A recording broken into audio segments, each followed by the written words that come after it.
Oh, music down, music down. Welcome in, everyone. Welcome, welcome. For those of you who are not familiar with me, I am Vesper, Bat of Fortune, Witch of Fate. And tonight we are doing a fashion review. But welcome in to my shop in the Sacred Void, where I change people's fates through either items, gifts, and tarot readings. But, welcome in, everyone. I'm sitting here with my hot cocoa, being fashionable. By that, I mean, sipping my hot cocoa nonchalantly as I judge people. But welcome in, everyone. We don't have that many people, to be honest. So, the fashion review is going to be quite short, because I wanted to mostly focus on VTubers. I didn't want to bring in, like, real live fashion, so I'm currently in a limbo for what we're going to do after this. I'm between, playing King of the Castle and, playing Final Fantasy XIV. And we just make lambs in Final Fantasy XIV. Depends on how nice OBS wants to be today. Probably not gonna be that nice. But, we have 5-ish designs, I think. Let's see, 1, 2, 3, 4, 5, 6. We have 6 designs to cover tonight. And, I want to spend equal time on all of them. So hopefully we can still get a little bit of time out of that before we have to switch to a game. Ooh, maybe I have a fashion game. Maybe I have a fashion game. Maybe we have a super fashionable game. I mean, after all, it is London Fashion Week after all.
lo-fi if I'll get anything.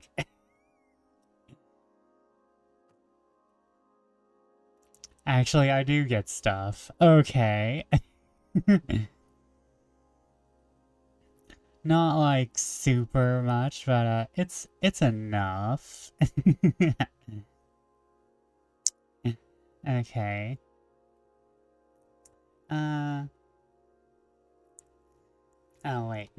No, wait, one of those look good, one of those look good. Ooh, I have something to watch later. Pause. Pause. Pause, pause, pause, pause, pause, pause. Oh wait, I should go to my sexy face. Hold up. Sexy face. Oh, that's not sexy face. This is sexy face. But, yeah. I'm kind of sorted down, but I'm hoping that the game and, just, being with people, having fun will be enough. But, thank y'all for who are joining me. Thank everyone who's lurking. I plan on being more productive soonish. Please forgive me. Summer is rough. And September ain't much better. The main thing I'm mostly excited for is for October. Let's be real. October is best month. Though I'm actually kinda a lot of a Christmas person. I really enjoy Christmas and gift giving. Like, I'm very much the perfect gift person. But don't ask me for advice, cause I very much know how to pick the perfect gifts for people I know. Like, people ask me for advice, and I realize my advice is know the person you're getting a gift for.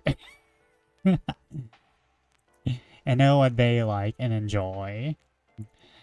That, like, I enjoy Christmas because I know what to give people. I know what people enjoy.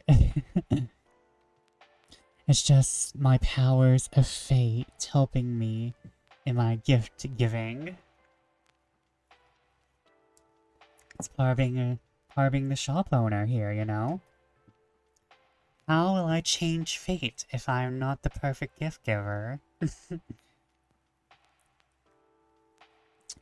Yeah, but like I actually tend to be very, very happy during the colder months of the year.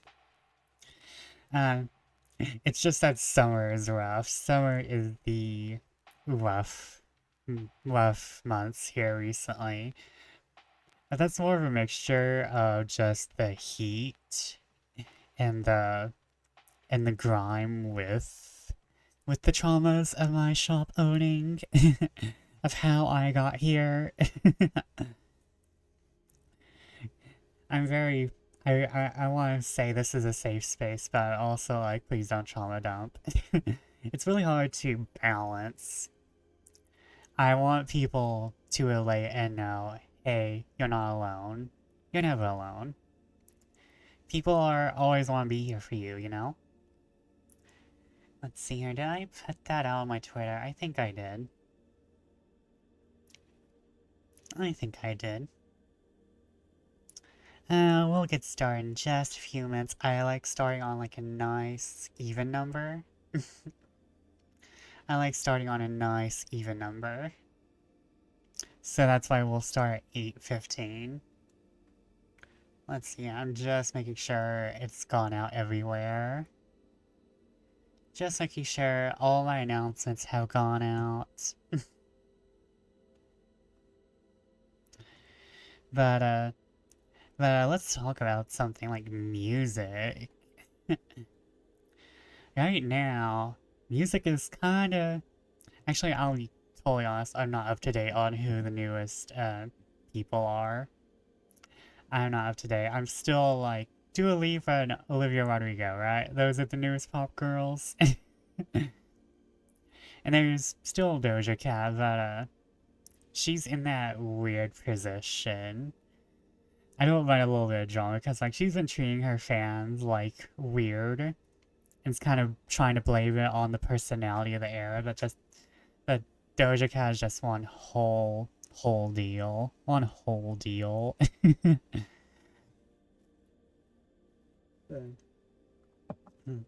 Gaga's releasing a new song with Rolling Stones. It's going to be gospel. I'm very interested in it. I think it's called The Sweet Sounds of Heaven, and she's doing it with Stevie Wonder too. I'm quite excited for that. Like I'm a little monster to my core. You can't get the Gaga out of me. It's like she was my event. Like before Gaga, I was into Rihanna and Yuta Hikaru, but it was like really Gaga who became my teenage music love affair, who I have incredible nostalgia for. Like I have other pieces of music, like I said, I love Rihanna. Still enjoy Rihanna, though I'm not a fan of all of her music. To be fair, Auntie did nothing for me. Like 100%, Auntie did nothing for me. That's mostly because I'm not really. I wasn't really into her when she took the more house turn. Like once we kind of hit We Found Love, that's when I was kind of like, okay, I realized like everything up until We Found Love is probably really good to me. Meanwhile, Gaga is just like hit after hit for me. Like I don't have an album I hate. I have songs I'm not incredibly fond of, but that's mostly because they're overrated by the fandom, and I was really into the fandom. And like when you get into the fandoms, they shift your opinion around, which isn't okay. Which is why I'm kind of staying out of fandoms besides like the few mandatory things I have to do occasionally. I stay out of fandoms. Like, I honestly don't want to be on the Final Fantasy XIV Reddit, but I am on it because the regular forums are just incredibly sad and toxic. Like, the unofficial Reddit fan pages are less toxic than the official fan forums. And that's a whole issue. And then I was into Pokemon there for a bit, and I was in the Fire Emblem fandom, though that was on Reddit. I wasn't on, like, official forums, though. Though, to be fair, I've been in the Fire Emblem fandom for a bit, since Tellius. Since Tellius, man. Man, Radiant and Dawn and Path of Radiance are so underrated. I hope with it. I'm not sure if Nintendo has any more directs planned. I'm not like 100% sure. Let me Google that. Oh no, wait, let me Google that on my phone because I know my entire VPN is going to be an issue. Next, Nintendo Direct.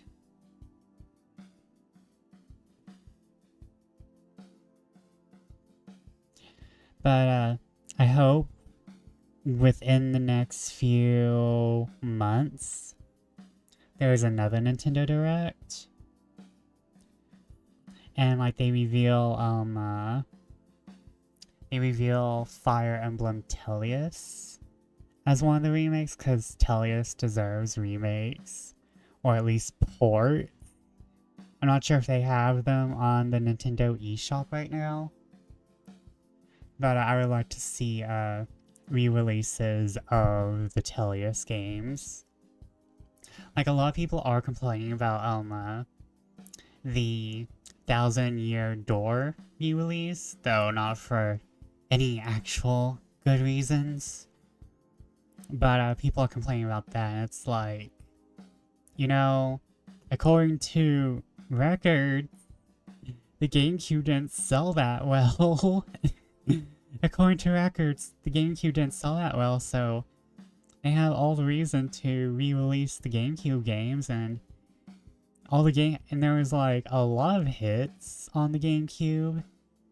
Yes, I know you're hyped about the Tomb Raider one. Welcome in, whatever. Welcome in, welcome in. I will play the Tomb Raider remakes if I get my hands on them. I will suffer like I did in my early days. Even though canonically, they don't exist. Those streams don't exist. Yes, I saw the Final Fantasy VII Rebirth data announcement. Trust me, I'm excited, but I'm not excited as some of my other friends. So I think the next Final Fantasy VII game, they are covering up to the Forgotten City, I think. I'm not 100% sure. But I think they're covering up to Aerith's death. I think they're covering right up to Aerith's death. Where her death would have been, I think. Or they might be going a little past, because I think she dies in the Forgotten City. Because, like, if I remember correctly, she steals the black materia, goes to the whole Forgotten City, and when she's praying there, that's when Sephiroth comes down and kills her, and that's when Holy activates.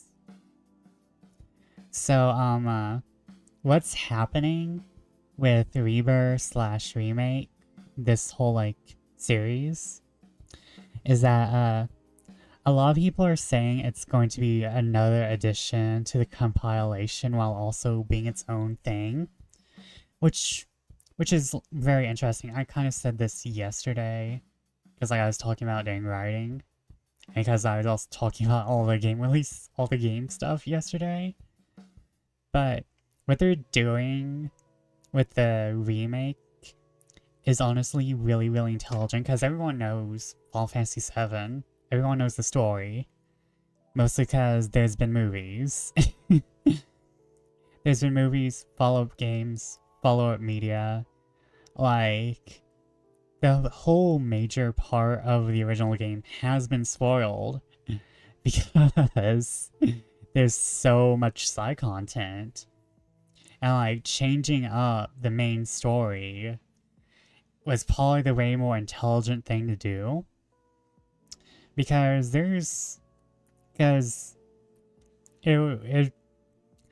I'm going to be honest, I would rather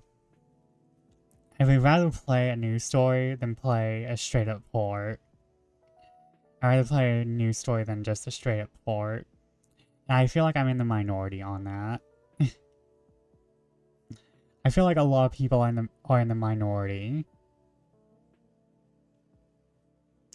when they say that they like the remake. Though, like I said, I will say this, vocal minorities tend to be a thing in fandoms. Vocal minorities tend to be a thing. So, like, the people who are happy just tend to be quiet and content. 15 had a lot of side content, but it didn't really spoil the main game. 15 is an entirely different disaster, which I enjoy talking about as well. 15's main problem was that it was originally versus 13, and everybody wanted that. There was a lot of people who wanted versus 13. And when 15 came out, it was just, it was just there for a lot of people. 15 was just there for a lot of people. I love 15. It's up on, like, my top 5 I'll say 5 Final Fantasies. But I'll be incredibly honest. 15 is being carried heavily by the characters. 15 is carried very heavily by the characters. 15 is one of those things that's being hard carried by characters. But I love the characters enough to say that. Like, the characters are strong.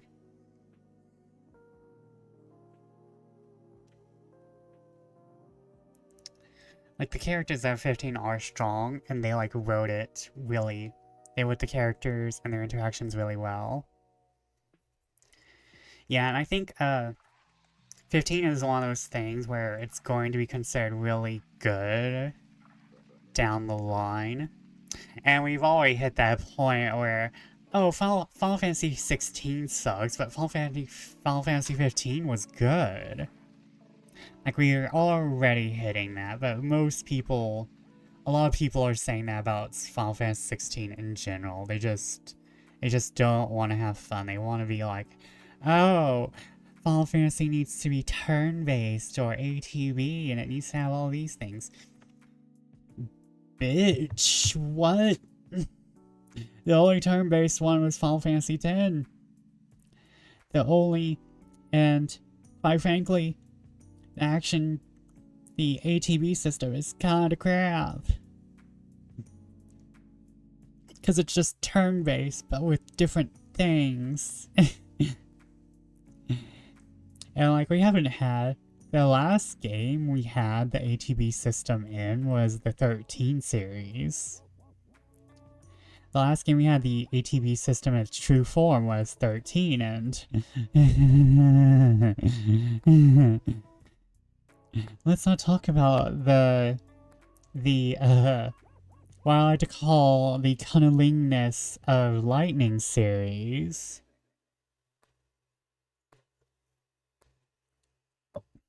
You cannot get me to like... Final Fantasy 13 has its merits. Final Fantasy 13 has some merits, like the game systems are pretty good. It's a very beautiful setting.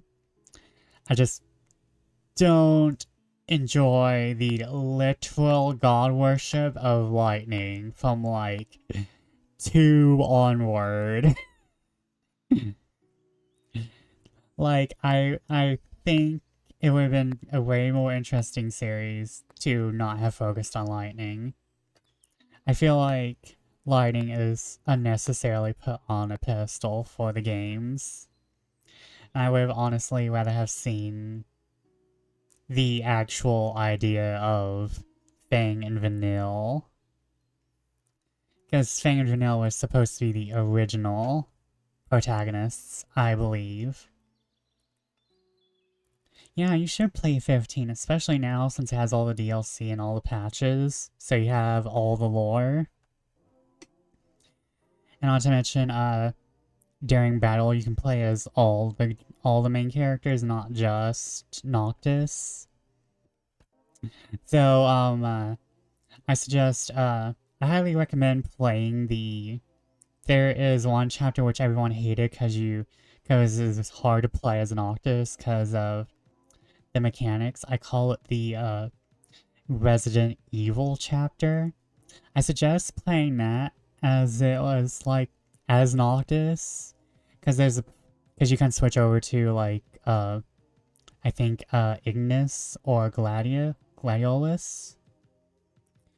But I really suggest playing as Noctis because it has a really creepy horror feel to it. And I really like that. And here's the thing, I played all of Final Fantasy 15 without the day 1 patch. So no better time than when the other game's out and everyone's focused on it. Yeah. And not to mention, we're not going to see Final Fantasy 17 for a bit. I kind of just feel like we've hit the one mainline Final Fantasy per console generation timeline, which kind of sucks, but it's understandable because it's just that. Oh, well, it's not one mainline Final Fantasy if we include the Final Fantasy VII Remake. But, yeah. I highly recommend doing it because we're probably not going to see Final Fantasy 17 until the PlayStation 6. And not to mention there is not going to be another Final Fantasy MMO probably for another 5 years at least. Since, we're reaching Elder Scrolls level rating, yeah. I mean, I'll be fair. I think the main reason why we don't actively get, multiple Final Fantasies is because of the failings of 13, because I think 13 was considered financially bad. Like, the 13 series was financially bad. And 15 was also kind of a crash. Because 15 was right in the middle of, Nothing is Finished on launch. Nothing is Finished on launch era of games. And why is OBS being mean? Why is OBS being mean? But, yeah, hello there, Nightbot. 15 was considered a calamity, right? Oh, yeah. 15 was a disaster. 15 was a plane wreck everyone was trying to fix as it was happening. Which is kind of like why I'm salty towards Nomura. Despite all the good he's still doing.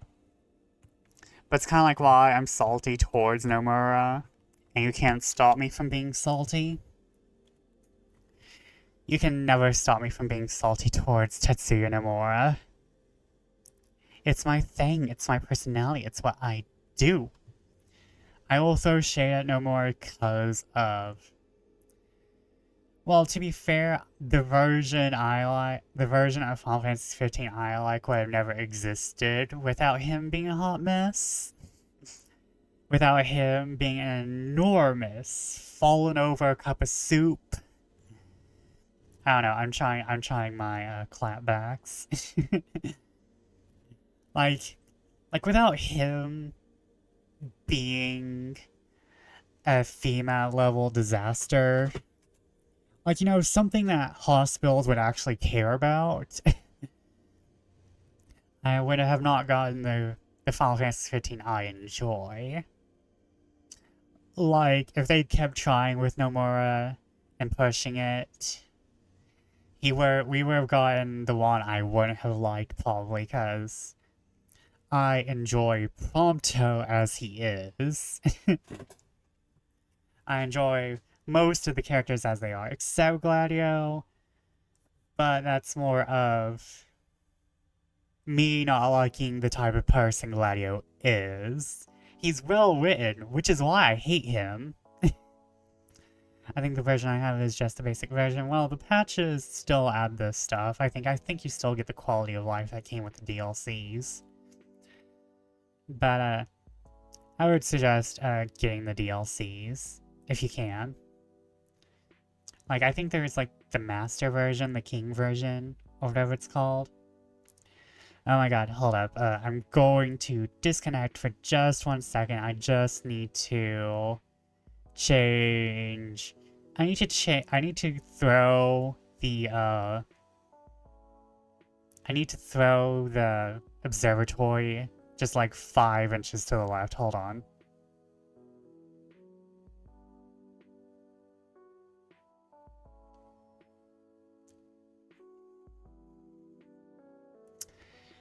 Okay, I think we're back. I think we're good. I think we're good. Hold up. Wait, why aren't I moving on screen? Why am I moving on screen? Oh no, hold up.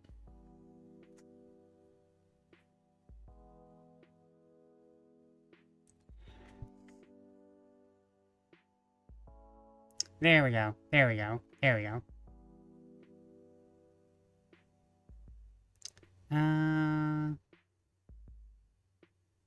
Oh no. Oh no, I made it worse. I made it worse. I made it worse. Why are you like this, OBS? I'm going to have a talk with you. Hold on, wait.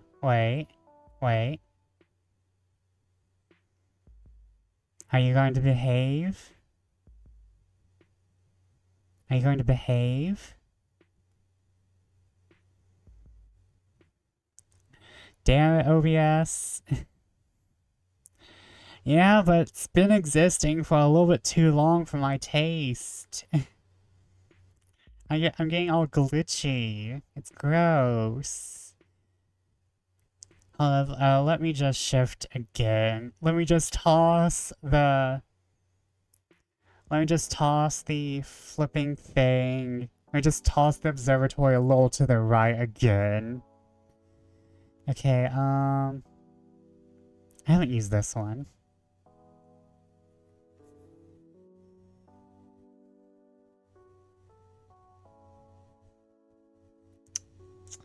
Okay.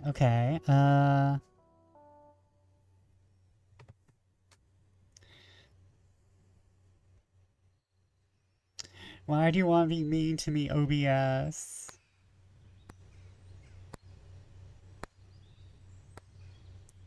Why do you want to be mean to me?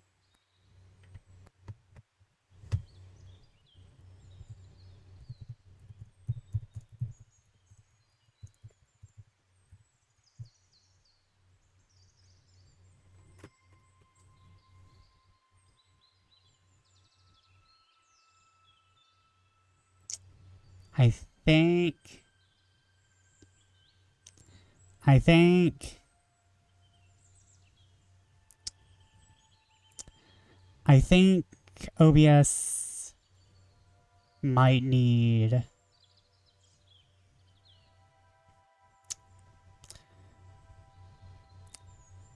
OBS might need... Am I missing updates? Is that it? Am I missing updates? I thought you automatically updated OBS.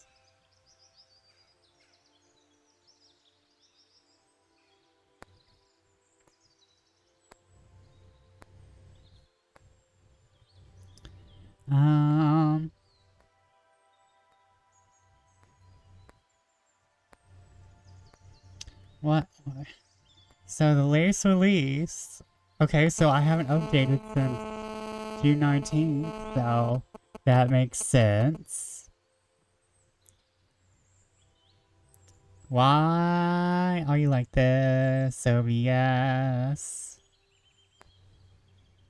OBS might need a fist in the face? Yeah, probably. It needs a good slap. Should I? Hold on. Let's do this again. I said I'm just gonna turn it off today.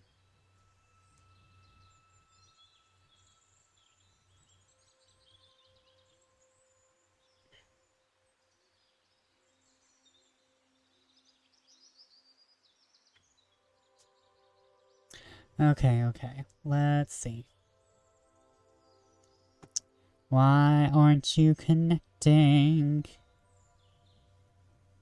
Why aren't you connecting? Why? Why? Why?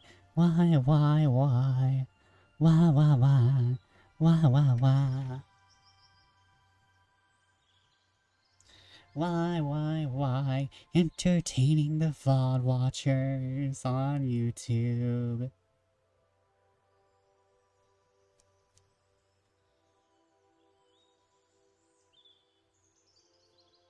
Da da da. Da da da.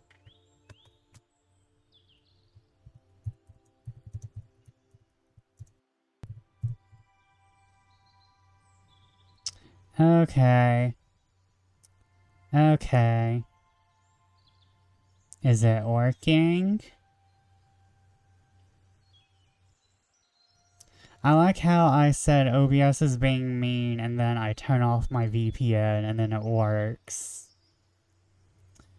I think I'm gonna have to change my VPNs. This is the most VPN ever. This is the most VPN ever. Whenever I use it, I get mistaken for bots. I can't do shit. And now it messes with my OBS. What? It's because I turned off my VPN. I'm currently VPN-less, which I don't like. But I'd rather have a quality stream.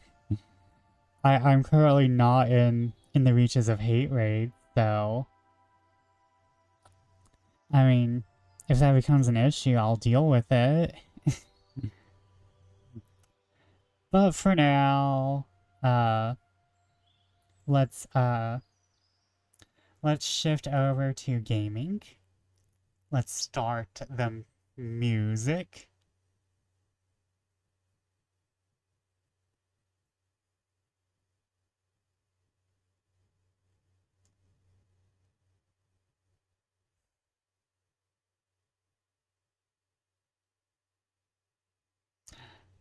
Do I have... Hold up. The...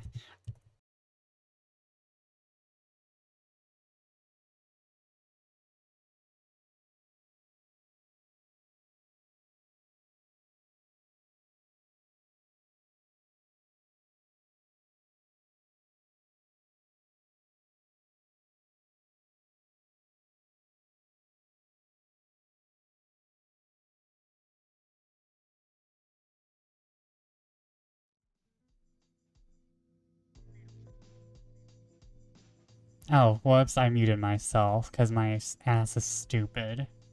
My ass is fat, but it's also stupid. The ass be fat, but it's not filled with brain, I'm telling you that. Okay, do we have anything, oh, you know what? Synthwave. Synthwave is nice and punchy. It's also not copyrighted, so I don't have to worry about it. Yeah.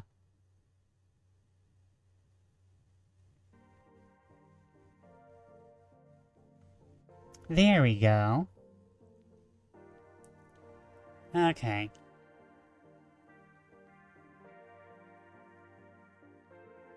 Oh, wait, poop, poop, poop. Okay, we're just gonna use the, Twitter, the Twitter one, the Twitter page. Where's my window capture? Okay, turn that off.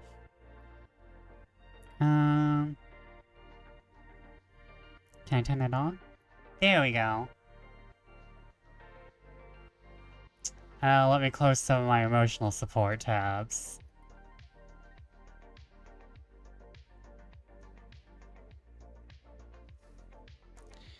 Okay, and now let me return to back to OBS. Okay, where's me at? I need to lock, unlock.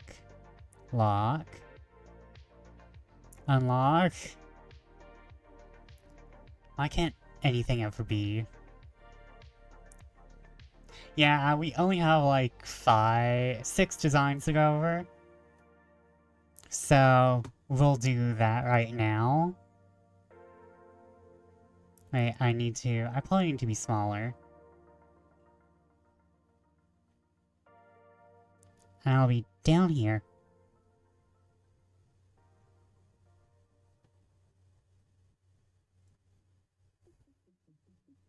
Oh, fuck my, My fucking Twitter is doxing me. That's lovely. I'll deal, I'll deal. Okay, first up is Lunana. Let's look at their designs. I don't mind going over both of them. Okay, let me just adjust myself here. There we go. I'll move myself over here. Well, actually, no. I can look at her design from on my OBS. Now, let's look at everything. Actually, you know what? Let me open an image a new tab.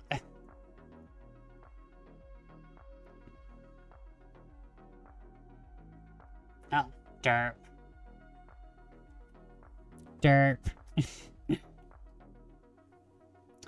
Okay, I really love the colors on this. Now, Lunana, also known as Nana, has a very lovely design right here with her first character. I think this one is their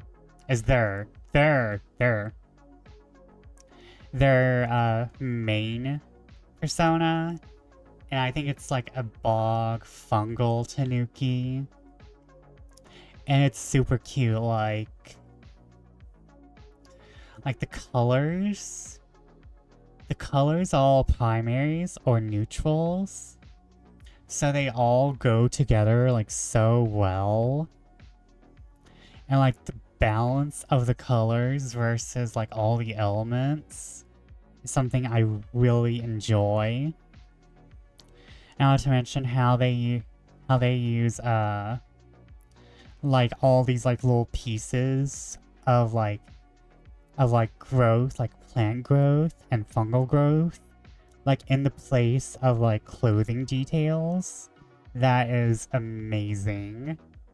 But I'm really in love with the color scheme because the only like non-neutral they have are like these pinks. These pinks right here.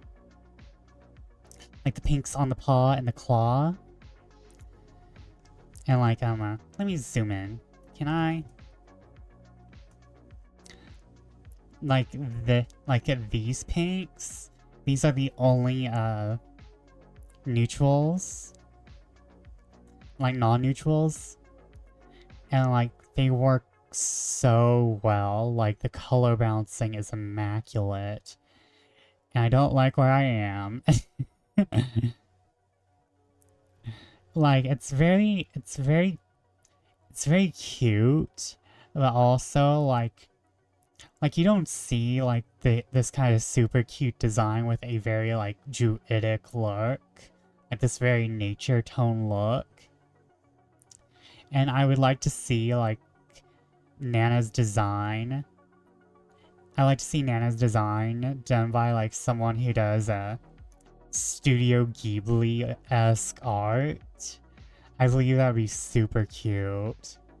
But I just love like the design and like the balance. Like there is a lot of balance in this design, really. Like it has some asymmetrical elements, but it's a lot of symmetry.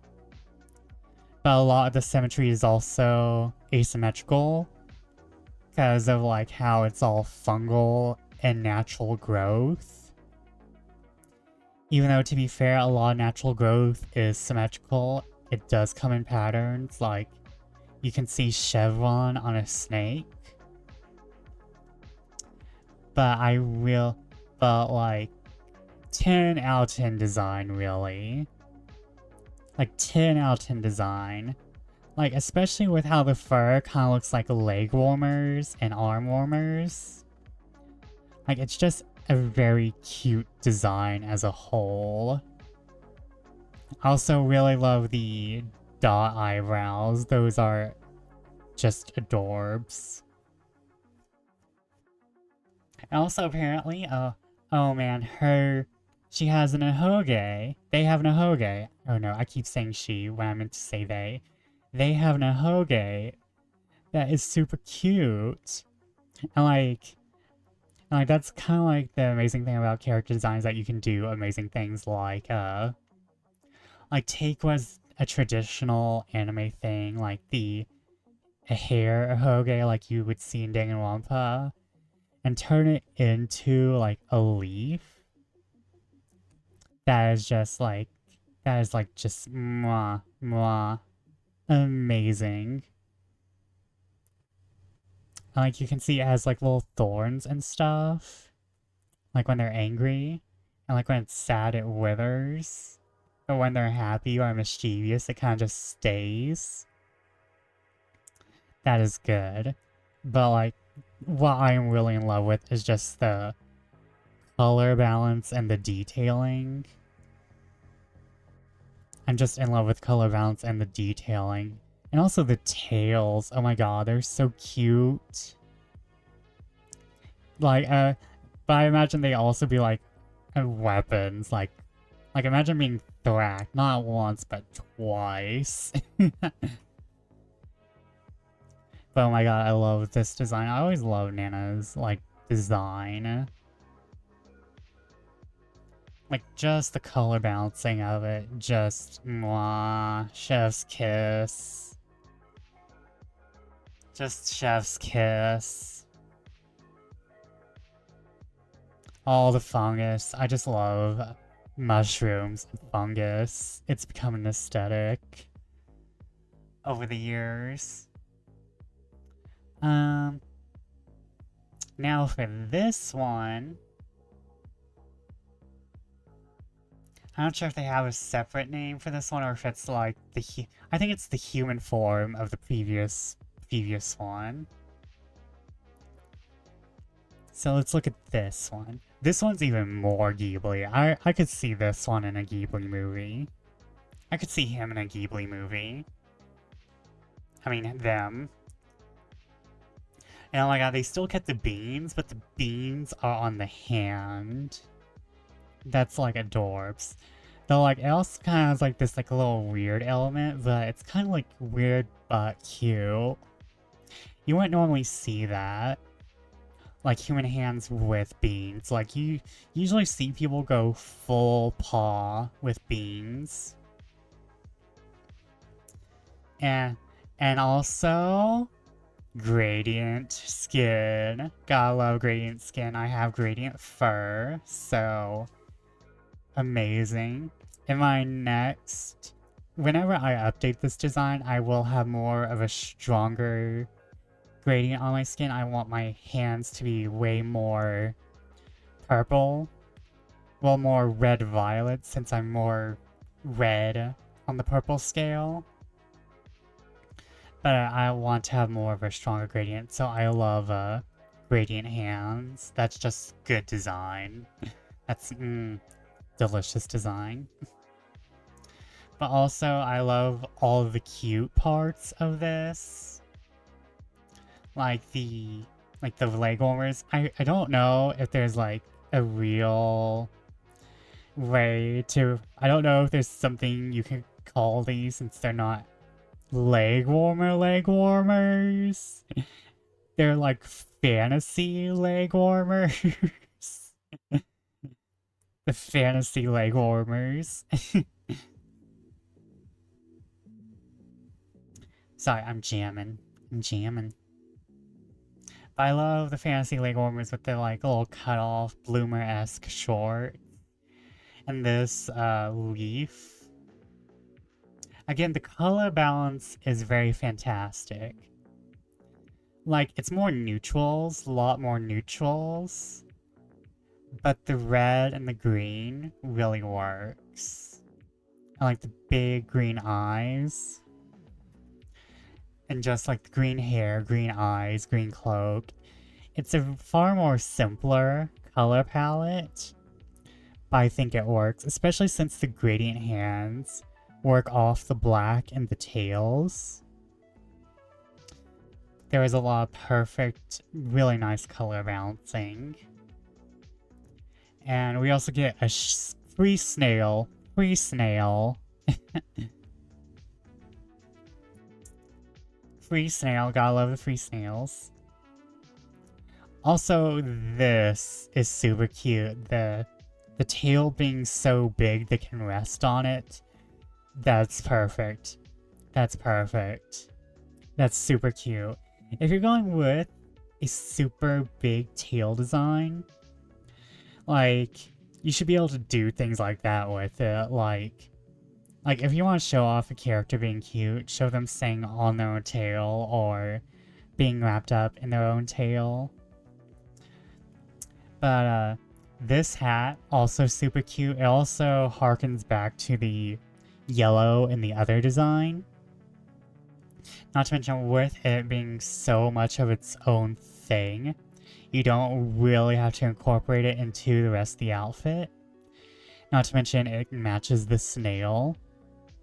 So it's not really that much of an issue as a piece, as an accessory. Not to mention, you don't see it all the time. So I don't have like an issue with it being like super big, super yellow. Not to mention, the rest of this is neutrals. Like, red is basically a super bright neutral. So like the yellow, like just being all there, I'm fine with it. It's super cute. And again, it matches the snail. But like the yellow with the red and the green, that's just cute. Not to mention, I just love the idea of like a little fungus ring cap. It's a death cap mushroom too, so that's just so adorbs. And also we have a return to the like emotional... let me move myself. The emotional leaf. The emotional leaf ahoge. That's just super cute as well. I'm still in love with that. Like, I'm in love with this entire design. Like I've thought about what I do if I have to like re-debut or rebrand, and raccoons are pretty high up there on like design choices. And like a raccoon with a big ol' fungal witch hat, kind of an amazing idea. I think Nana meant for a more Javanese-esque theme, which is what I'm getting here. Like, I'm getting very temple traveler deal. Not to mention, it's not a raccoon. Nana is a tanuki. A bog tanuki. I'm not sure how many bogs there are in Japan, but they really sell it. Like I want to see these two characters in Ghibli movies, though. Now, I feel like the previous design would definitely be more toned down in a Ghibli movie. I could see this one being lifted just straight up for a Ghibli movie.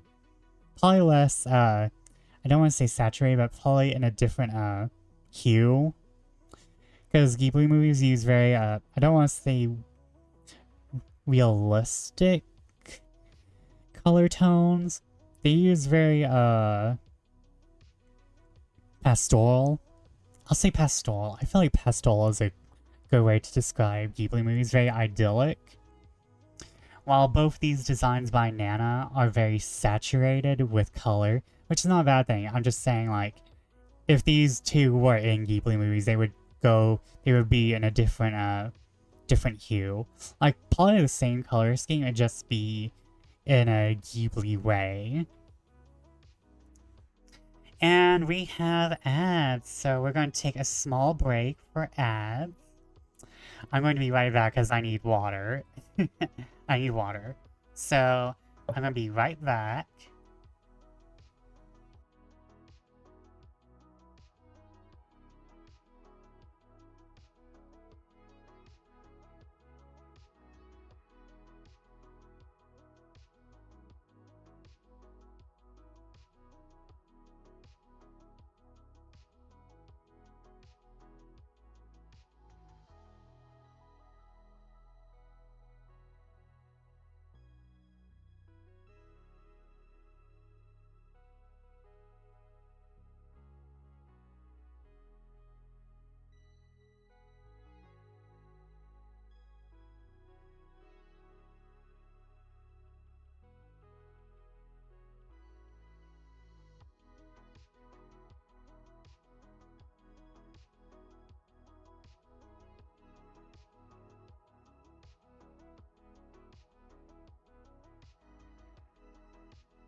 Okay, we gotta wait another minute for ads. But let me just go ahead and queue up the next person.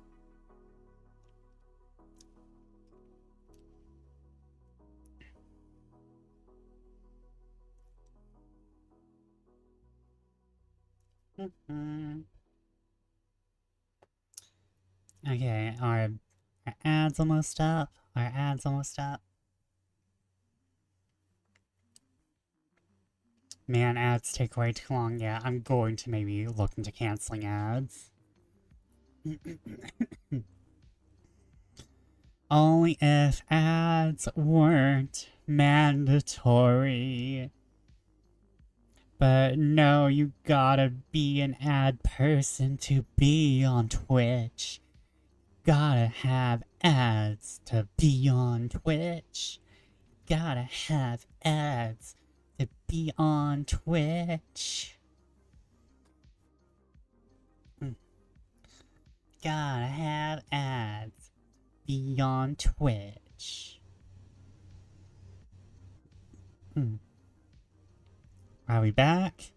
Welcome back, everyone. Welcome back from the ad break. I hope y'all got some snacks or drinks or whatever you need to get. No. But, right now we are going over... I just finished going over, this design by Nana, their second design. Like I said, I would like to see these characters done in a Ghibli style. I might try to do that on my own. Because I think it'd be, like, super cute. But yeah, like, Nana is an amazing artist. Please go check them out. Please go check them out. Actually, do I have... I'm pretty sure... Yeah, hold up. Shout out. I'm pretty sure they just go by this on Twitch. Yeah, that's them, that's them. Please go follow Nana. They did lovely art for me once, and like, they're just best person. Best person. Okay, so now we're on to, Bat.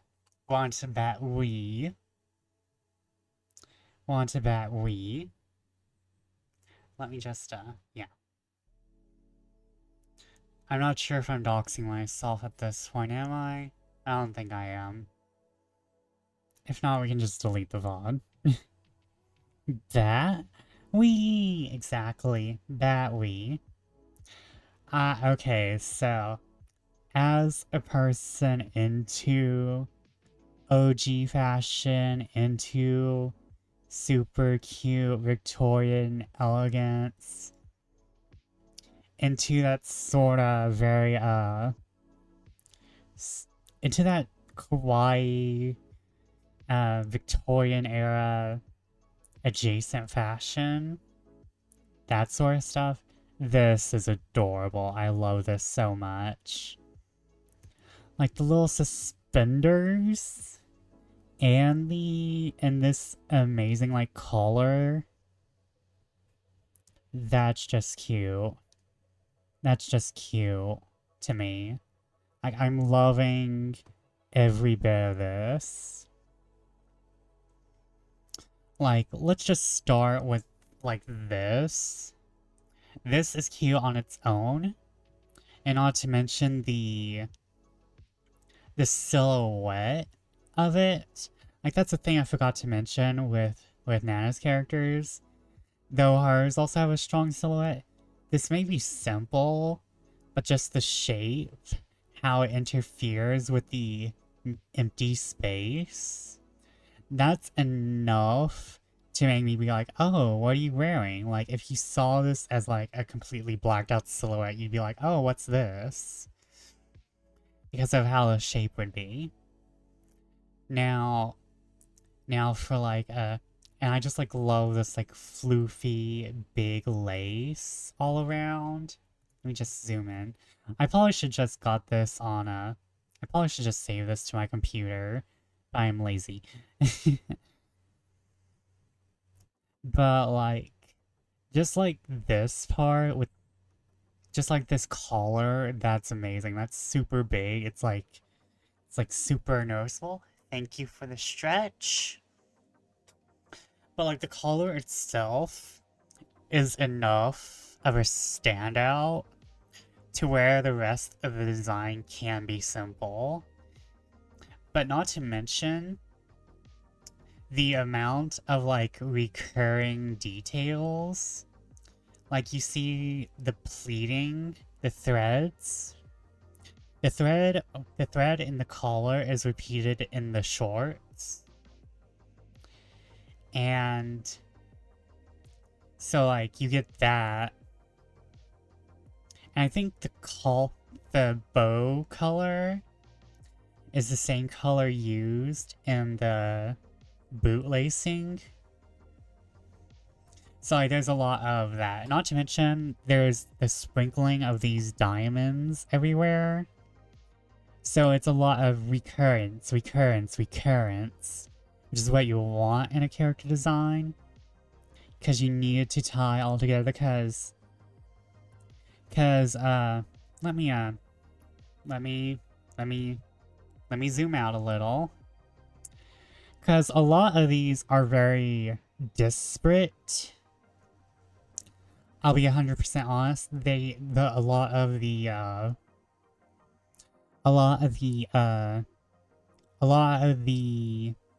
these parts are very much separate, very disparate.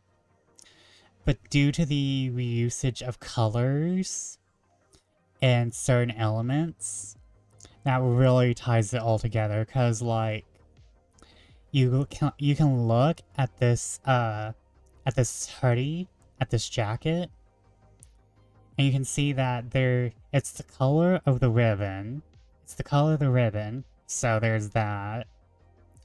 But it also has the diamonds as the lining. It has diamond plaid lining in the back. So it's calling back to that as well. And not to mention, if you look at the thread work, oh my god, there's probably a word for this, but I'm forgetting. It kind of calls back to the frills right here. So we have the little threading on the bottom of the jacket, which kind of looks like the frills up here. And also on the back of the jacket, we have the bat face, which kind of goes back to the socks. So a lot of was really doing this design is just the recurrences. And not to mention there's even a diamond end in the middle of the lace. So a lot of it is recurring. Not to mention the reusage of color. Because we have these bandages right here which kind of look out of place. I mean, they don't look out of place when you have the arm right here. But they reuse the colors. Like this band-aid here is orange. And it's the same orange as in the rest of the outfit. And these browns are taken from the rest of the outfit. Like, this is a good design as a whole.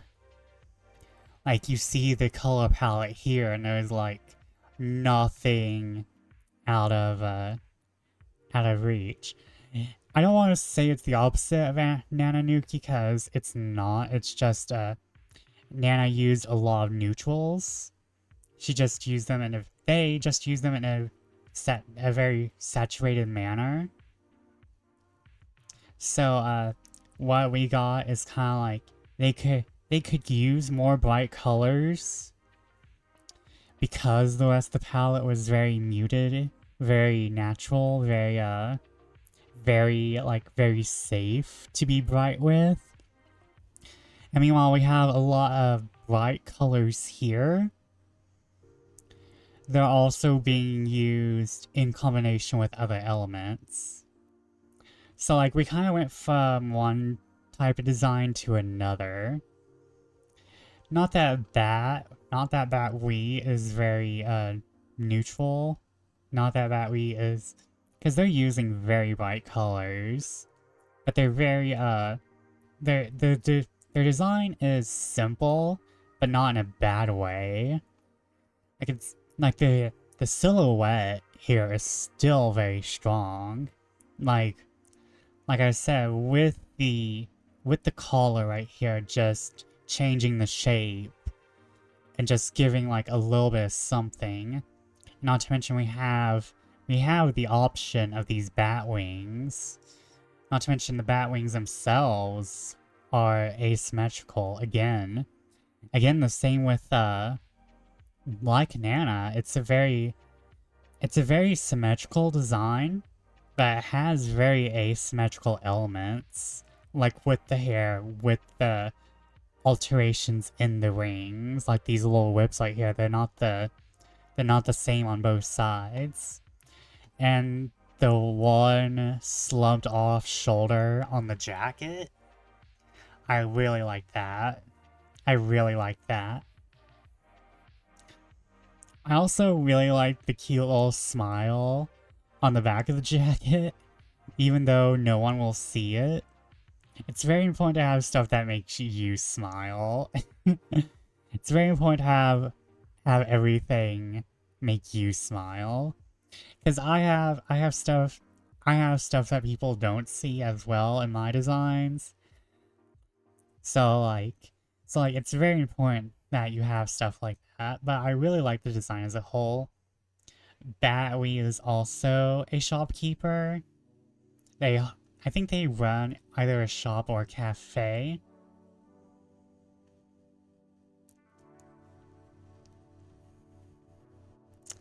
So, yeah, I really like them. I like their bat ears. Their bat ears are super cute. I have more of the skin bat ears. They have the more fluffy bat ears. So I'm kinda jelly. But I also put mine on the side of my head. They have the top of head bat ears. But I really love a lot of elements of this design. The only thing I would change, and again, I don't like changing things to other people's designs, is that I would give little bat wings. Like, I would raise the socks a little. Though I understand, because, like, having the socks go into the boots makes you look at the boots. But I would like a little more, indication that the socks are bats. So that's why I would like them to, like, have, like, little raised bat wings. But that's just me. That's just me. That's just me. But, like, yeah, I really like this design as a whole. Just like, I like Nana's design. Okay, who we got next? But yeah, that's Bat. Oh, let me shout out Bat. Let me shout out Bat too. Oh, I don't remember their Twitch username. So mean of me. Oh, let me look it up.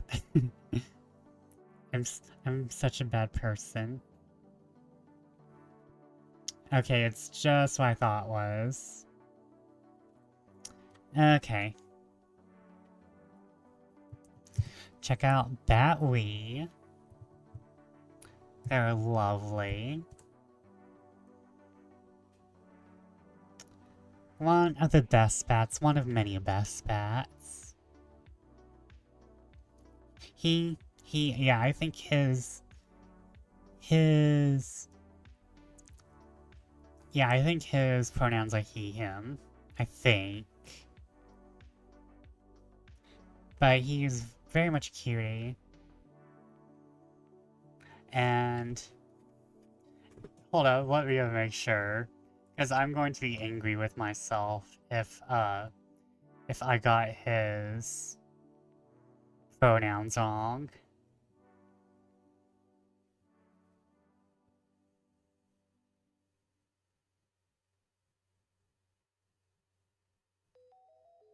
Yeah, he owns a little shop deep in the forest called the Bat Cove.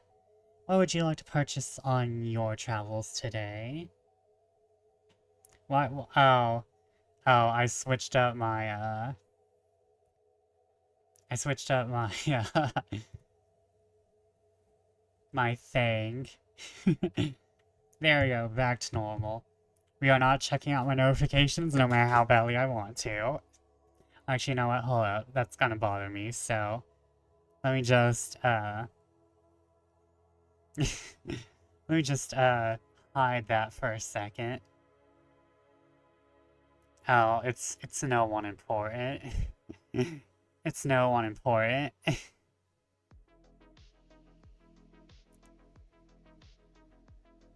Make the problem go away, yep. Okay, so... Our next people up... Our next girly... is... B with her two personas. So we have Griselda and we have B herself. I think Griselda was her name. I'm probably wrong. It's been a bit. But we'll look at our nice little goblin. Now, we got a... Why do you keep switching on me?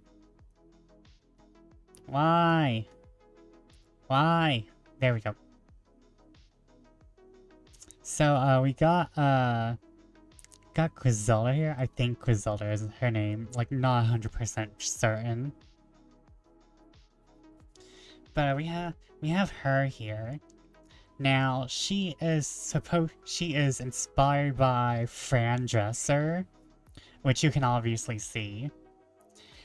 And I love the confidence in this character. You can tell she is confident. Like I feel like she is a very modern character. She's a very modern woman with like a love for fashion. And like I said, you can make anything work as long as you have the confidence for it, and she has the confidence for it, and she has the love for it. Like, it doesn't matter, like, how the world views you doesn't matter, as long as you're having fun. As long as you're having fun, and you're loving what you do, and you're loving what you wear, it doesn't matter what the world thinks. And she gives me that. Like, I love her.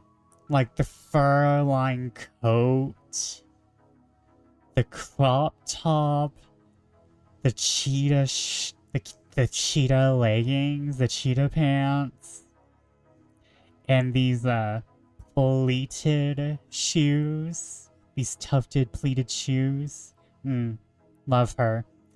Love her. She's serving, she's eating, she's goddessing.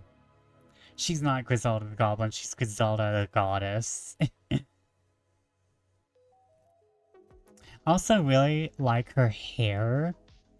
It has a style you don't really see anymore, like you don't see people go for this very anime, like a lot of anime has become like very more realistic in terms of hair, and this definitely reminds me of like 90s, early O's girl anime hair with like the big curves and stuff. It really reminds me of that. But it's also like very 80s. She's like very anime, very 80s. And the multiple piercings in one ear. Again, asymmetry. There's a lot of asymmetry. Probably the only thing I would do is add a really tacky piece of jewelry right across here that maybe said pudding or something. Like the Grizz. Like, just go all out. Maybe a belly button ring. Those would be like the only things I would add. Like, she's perfect otherwise. Like honestly, I love this bolero. I think it's technically a bolero with how it's cut. I just love the fur line of it. I technically love fur line a lot of like if you've seen the Marabou dressing gowns, this is kind of like what this is reminding me of, and I think she would wear one of those. And I would love to like see that. But like, I just love her confidence and stuff. It doesn't matter what my opinion would be. She'd still wear whatever she wanted to wear. It doesn't matter what my opinion is. She'd work it anyway. She's like, I live off my own hustle. I don't care about you. But let's go on to B's regular design. Now B's design is cute. It's very cute. Like, I've seen, I would like to see this in an elegant gothic Lolita build. Like, I've seen skirts like this in elegant gothic Lolita, so this is kind of like my favorite part, because it appeals to me personally, you know? This appeals to me personally. But also, the fur line, again, I think I'm seeing a pattern here with B. I'm seeing a pattern here with B. It's like, oh, there's fur here. There's fur here too, huh? It's like idea for B, get a fur line jacket for her VTuber model. But I like the purple and green. Purple and green is a really nice color combo. Very Daphne. Also, I enjoy the little... I'm not sure if she's using yellow as an undertone here, but I feel like the very light kind of cream tone is really was keeping all this together. So like, again, the color scheme. The color scheme is really nice. And like the browns in her hair is like in the boot. And like the gold eyes. You gotta love gold eyes, man. Those are like the... Though hers are more orange. Hers are more orange. But I really enjoy orange gold as well. I think because the rest of her outfit is very neutrals, like greens, the browns. I think it really works. I also really like the stitching. It's very minimalistic. It doesn't really detract from her design. Like it's not like it doesn't like it's not like in your face, but it's there. I think it adds a lot. It's like very much like I don't want to say negative space, but negative space.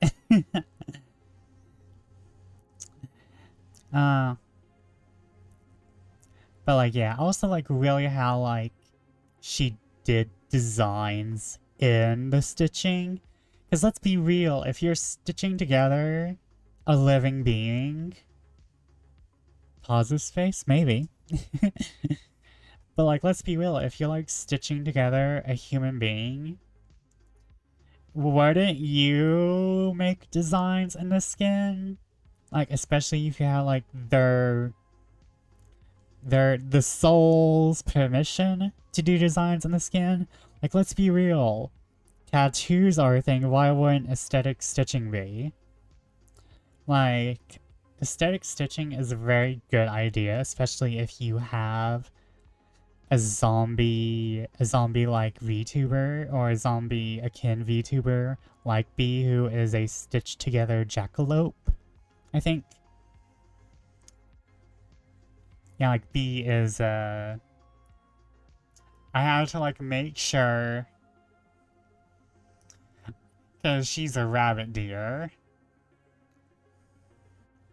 The taxidermy jackalope. A taxidermy jackalope is what B is. So, like, I think it really works for her because that's, like, still on brand. Like I said, if the idea of aesthetic stitching should be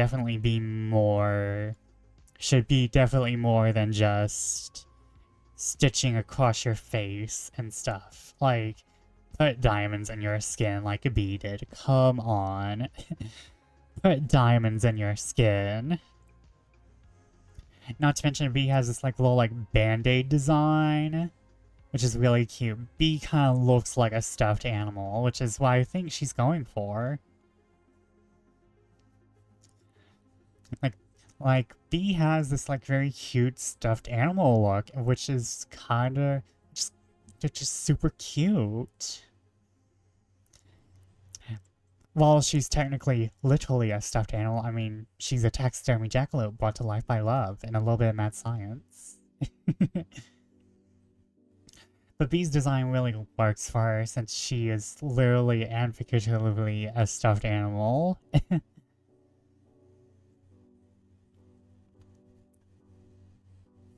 Don't tell Frankenstein's monster. Well, we don't talk about Frankenstein's monster. Mostly because there wasn't any love in that. Technically there was love in that. The love of the concept and the love of the execution. Just not love in the final product. Unlike B here. I don't like saying I want to change things, but maybe the only thing I would change would probably be, maybe bringing the fur on the shoes more in line with something. But even then, I don't want to change it. I wouldn't want to change that. That's, like, amazing. I hate you, Dad. Well, son, you kinda killed my brother, so how do you want me to help with that?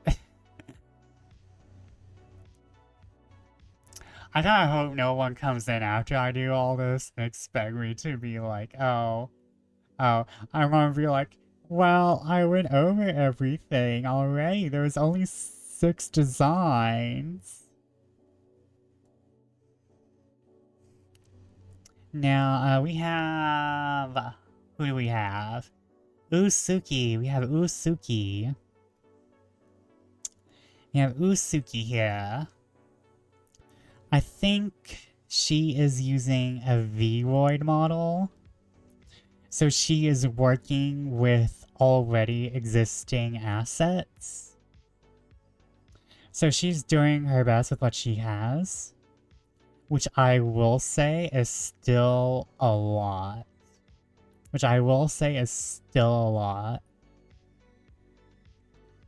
Because, well, first off, since this is fashion, let's look at the dress. The tufted pleating and pearls. And how it's all pearls, and the pearls even continue down here. That's very nice. Like, again, I'll say there is a very nice color balancing. I'm not going to remark on how I think the dress should be built, because again, she's working with already existing assets, and I'm not going to expect someone to just have like skills in like Blender or anything just to go ahead and change like their outfit.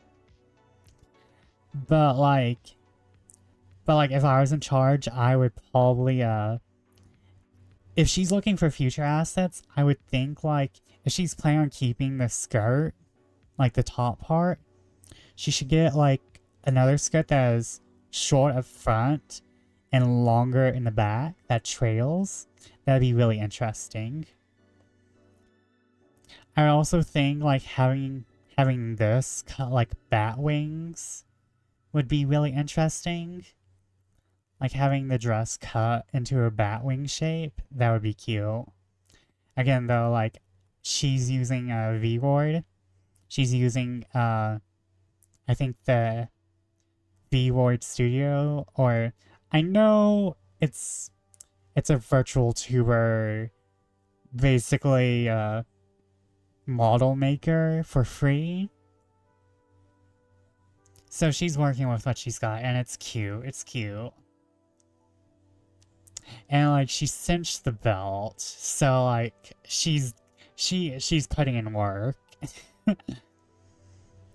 So like I do like the dress, and I like what it could be, because like I also like the idea of using past designs. Oh wait, I forgot to shout out B. I forgot to shout out B. I need to be thrown off a bridge for that. I need to be thrown off a bridge for that.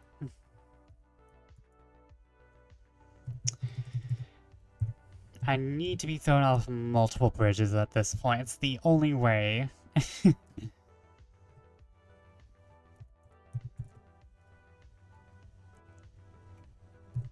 Okay. Hopefully I remember. Yes. Please go follow B. Please go follow B if you can. But we're on Usuki. We're still on Usuki. This is the last one. But like I said, I like imagining bringing in like past design into future concepts. It's like this dress is pretty good on its own. So like she could bring like this as a base for her next design. And again, she's working with what she's got. She has bat wings and a devil tail. And she's trying. It's like I know she's doing her best with what she's got. Like I really like the twin tails. Again, there's a lot of asymmetry, but also it being symmetrical. Like the silhouette is very symmetrical, but we also do have asymmetry, which I think is the best for some designs. Like if you're going for a simple design, a little bit of both is good. A little bit of both is good. Like I personally would have went with high heels, but that's just me. I kind of like the idea of these non-formal shoes with a formal dress, because it means she's ready to get up and go. It means she's ready to get up and go.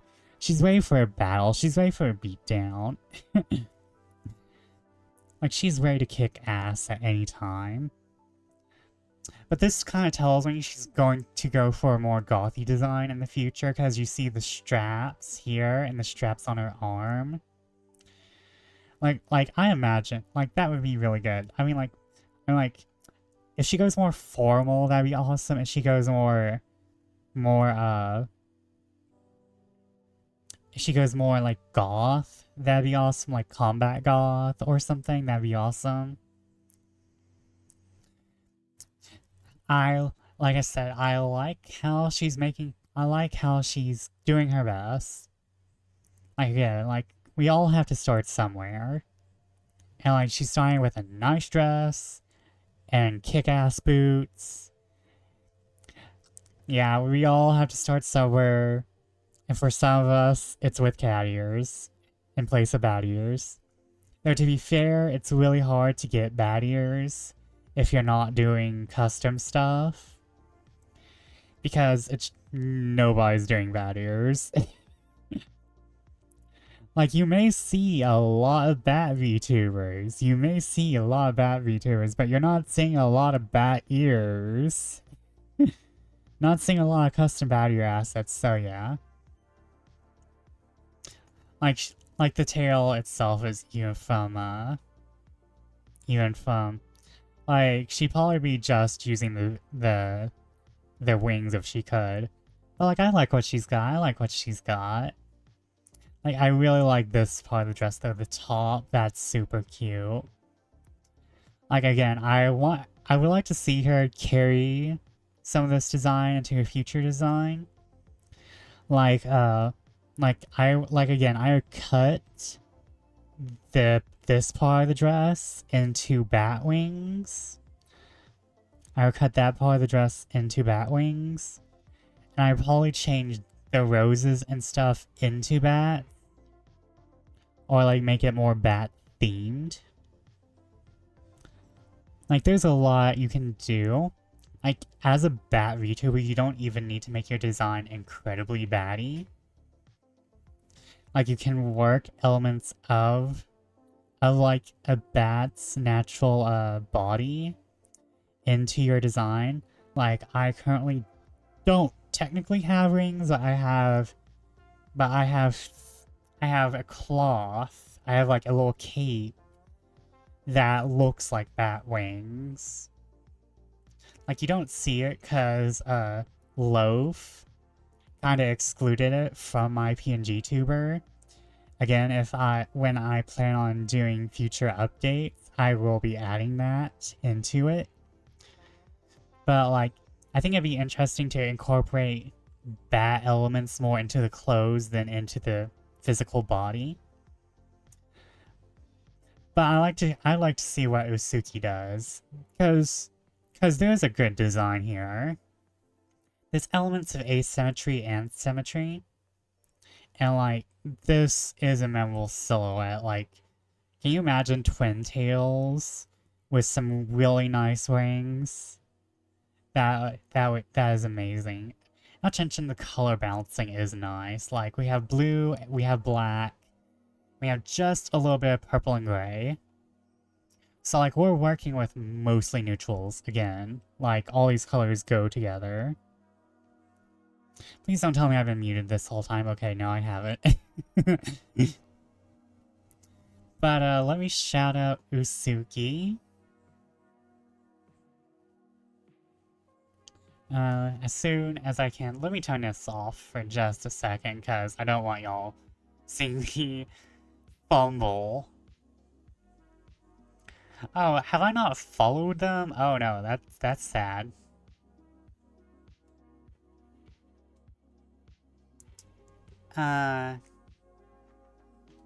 We will do a little shout out to Usuki. Oh man, this music's really good.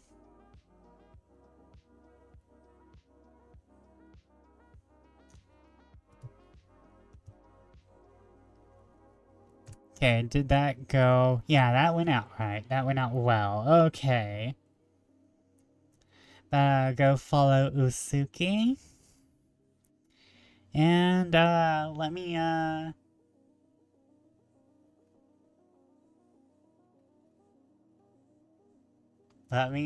refresh. That was all of them. That was everyone in the fashion review. Oh, we're listening to Lo-Fi Boy. We're listening to Synthwave Boy. Let me hide chat. We're listening to Synthwave Boy, one of the main creators we could be looking up to, because he never stops. We're listening to Virtua X Aqua, the Resurgence.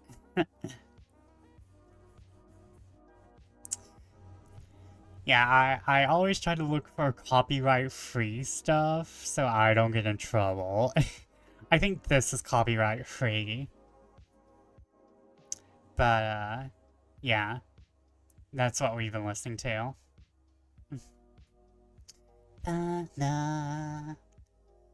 Na. We will pretend it is, at least, right? We can't get in trouble. We can't get in trouble. Okay, let me, actually exit out. Now that we've done with the fashion portion of the night, which I spent actually a pretty decent amount of time on, I felt like that was fair. We are going to play a game. Would you like to play a game? Oh my god, imagine what's gonna happen when Saw becomes, when Saw becomes public domain. Imagine the world, Saw. Imagine the world, what place the world's gonna be when Saw becomes public domain. If you know, human society is still standing by the time Saw becomes public domain.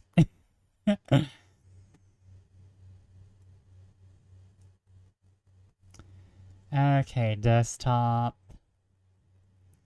So we're playing Ambition, Minuet, and Power. Oh, but before I do that...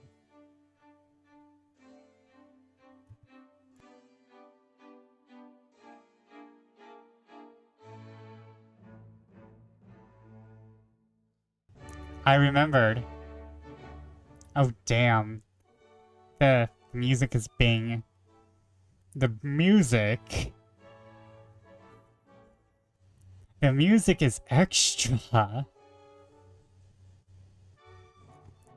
The music is being its whole own character. Aesthetic. Yeah, the music is being its own vibe. Oh no, it's a Vesper game already. Yes!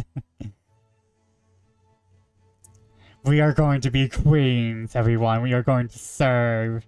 We are going to goddess.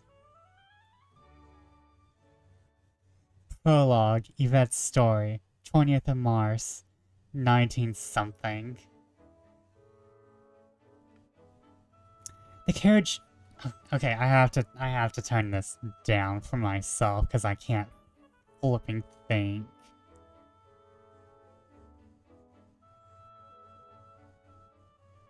And let me turn this down for y'all, because I'm not sure if y'all can think either. The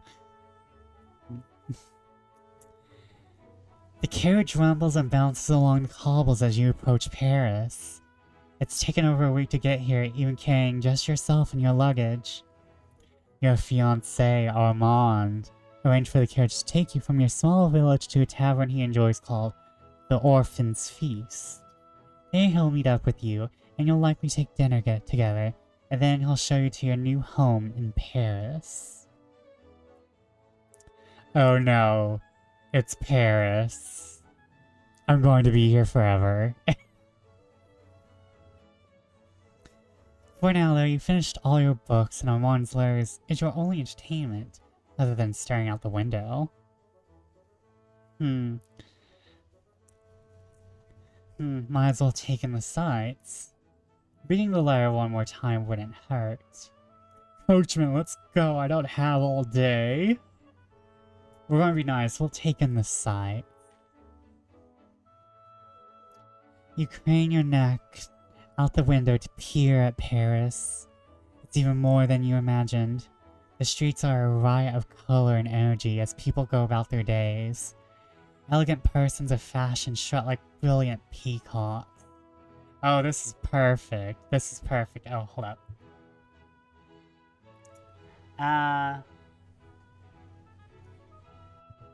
I'm just gonna change my title.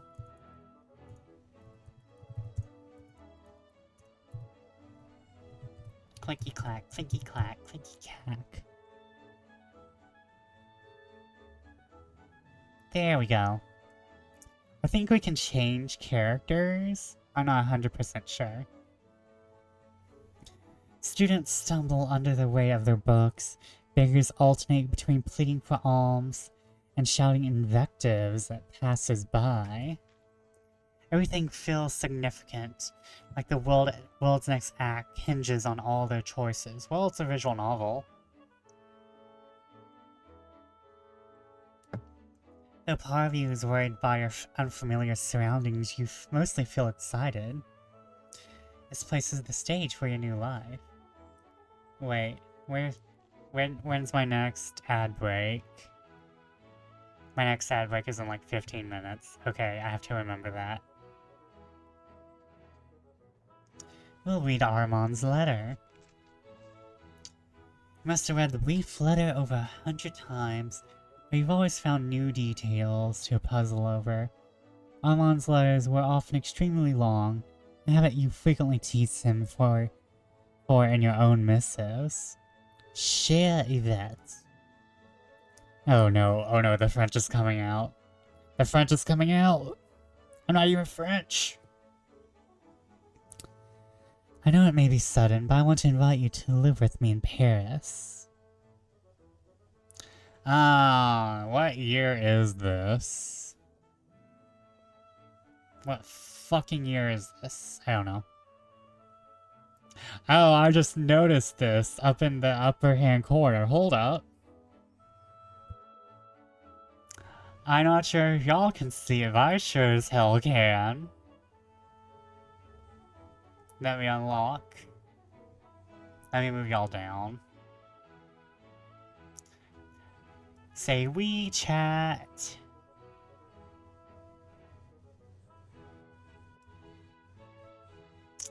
There we go. Now you can see that I can be in peril. Y'all can see I can be in peril. Also, I'm moving myself. Oh, no, wait. Do I have room over here? I want y'all to see the roses. Okay, look at the roses. Yeah. Why can't I? Can I rotate myself? There we go. There we go. Do I entertain you up here? Do I entertain you from up here? I'm going to be a bat for the rest of the evening. Oh wait, I'm covering up my money.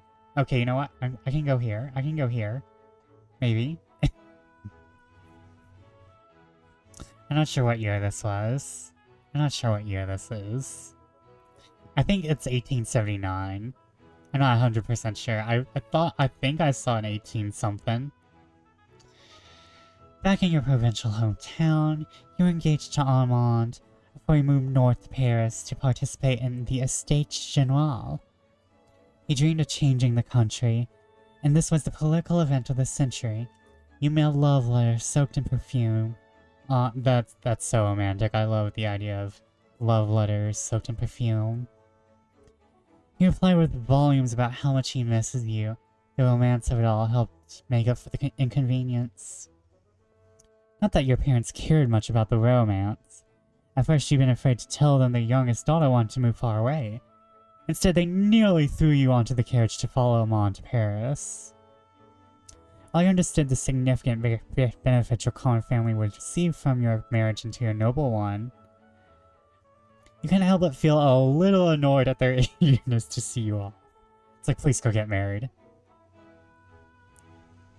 I can't wait for you to see it. It's unlike anything back home. A truly vital place where anyone can be anything. Je t'embrasse. Armand.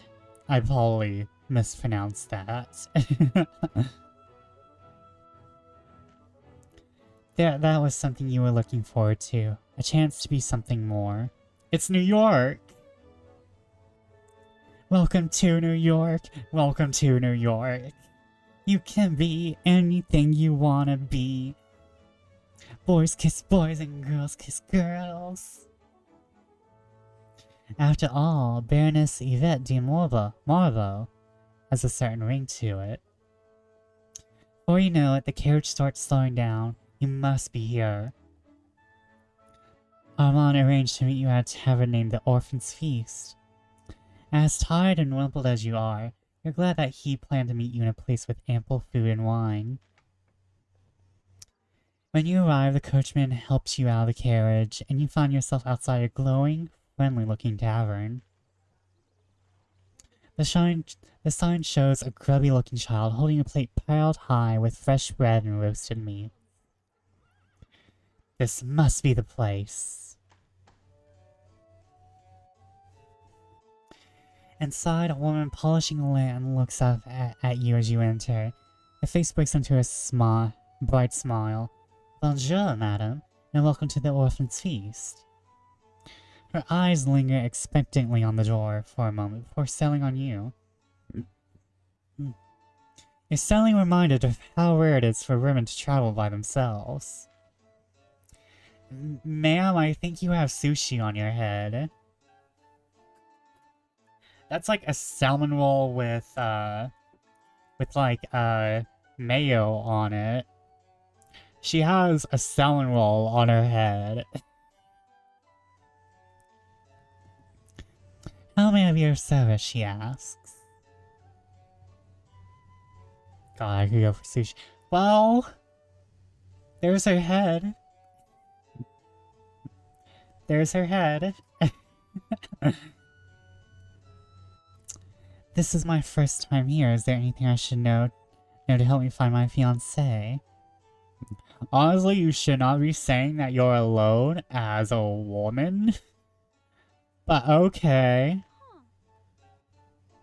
Don't worry, while the rest of the stay can be rather cutthroat, the Orphan's Feast is a relaxed place for getting your feet under you. Feet? The woman puts down the lantern she was polishing. She favors you with a devious smile. Find guests worth talking to, and try to say the right things to the right people. You'll never have time to talk to everyone, so try to use your time wisely. I'm sure that if you'll ask around, you'll be able to find your fiancé in no time. Oh, we're about to get in trouble. That's what she's saying.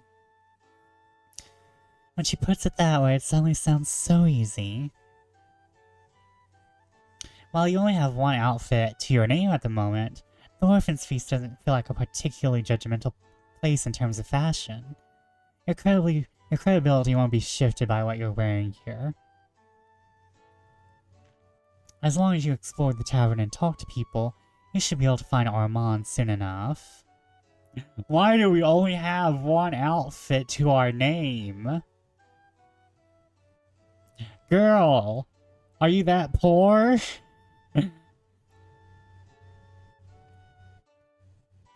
I'm judging our main character for only having one dress. This is fashion times, girl. Why you only got one dress? Do I know what it looked like? Can you show me? Can you show me the dress? Can I? Okay. Let's talk to this dude.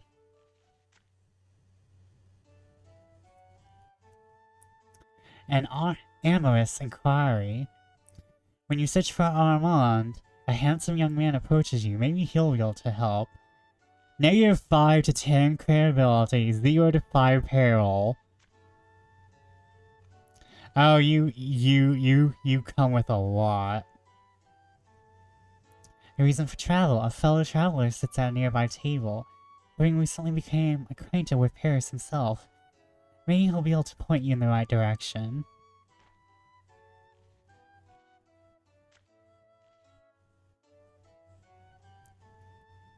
Oh no, she endangers me.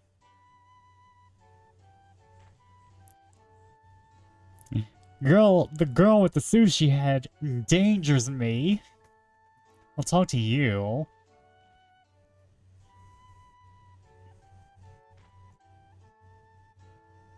You look around the unfamiliar tavern, trying to find Armand. Your eyes scan for his chestnut hair, your ears strain to hear the sound of his infectious laugh. Someone clears their throat behind you. Oh no, it's a fuckboy. Oh no, he is actually maybe a fuckboy. You turn around to find yourself face to face with an unfamiliar young man.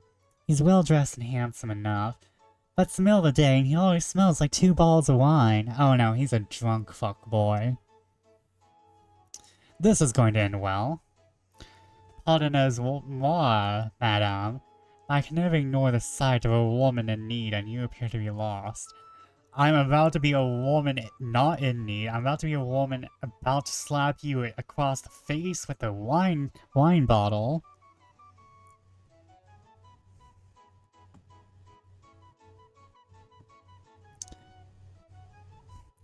May I escort you? His smile is broad and cocky. Oh, I'm so glad to hear that. Can you help me find my fiancé? No, monsieur, you may not. I am fine by myself. Oh, you are so kind. Please do. This one doesn't look like it has any... This doesn't have any consequences. The surprised man's face broadens into a happy grin as you reach out and take his arm. Why, it appears that I have arrived just in time. Now, where are you looking to go? Oh, nowhere in particular, just around the tavern with you. I'm trying to find my fiancé, Baron Armand de Marbo. Can you help? Well, that's what I offer to help you do. The man grimaces, and begrudgingly holds out his arm. You take it happily as he conducts you about the tavern, visiting all the places you suspect Armand might be. After a few minutes searching the tavern, it starts to become clear that Armand is nowhere to be found. Madam, I believe this is where we part ways, your newfound guide says, gently pulling away from you. Before you can respond, with a way that is barely as polite as decorum requires, he departs to seek the affection of a different young woman. Yeah, he was a fuckboy. You have a limited amount of turns to talk at each party. Conversing in a room always costs 1 turn, so choose wisely. Oh, so... Oh man, I should have chose the other guy. I thought I was going to have the, I thought I was going to have the other guy still be here. I thought I was going to have the other guy still be here. I made a choice, and it wasn't the right one. No. I'm so sad with myself. Well, at least we haven't experienced any consequences. We have not experienced consequences. Yet. Now you are acclimated to the guests and travelers of the Orphan's Feast, you should be able to find someone that can lead you to Armand. If you love the name, put it into your commonplace book. After hours of questioning and searching, it's late in the evening and you've still yet to find Armand. Not even sure why, but you feel exhausted. Who knew talking to people was such hard work? Same. Whole game so far is where's my boyfriend?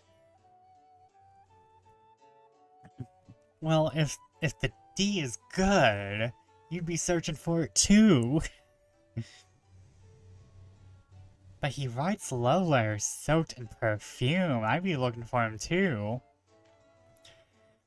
But she says that talking to people is hard work. I am... Hold on, let me check and see my ads. If ads are up. Okay, ads are not up yet. But I relate, girly. I relate, Victorian girly pop. Now that you're warmed up, this may be your chance to find out where Armand is. You find a woman who you had spotted glancing your way earlier.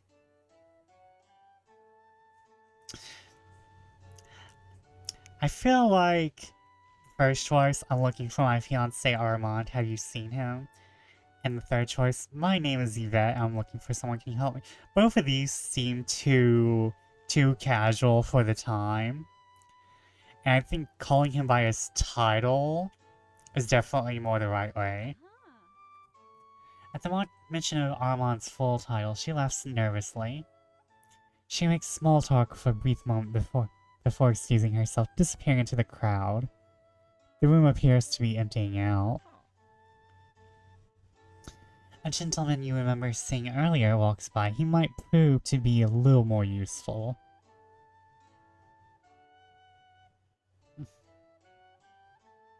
I'm looking for someone. Can you help me?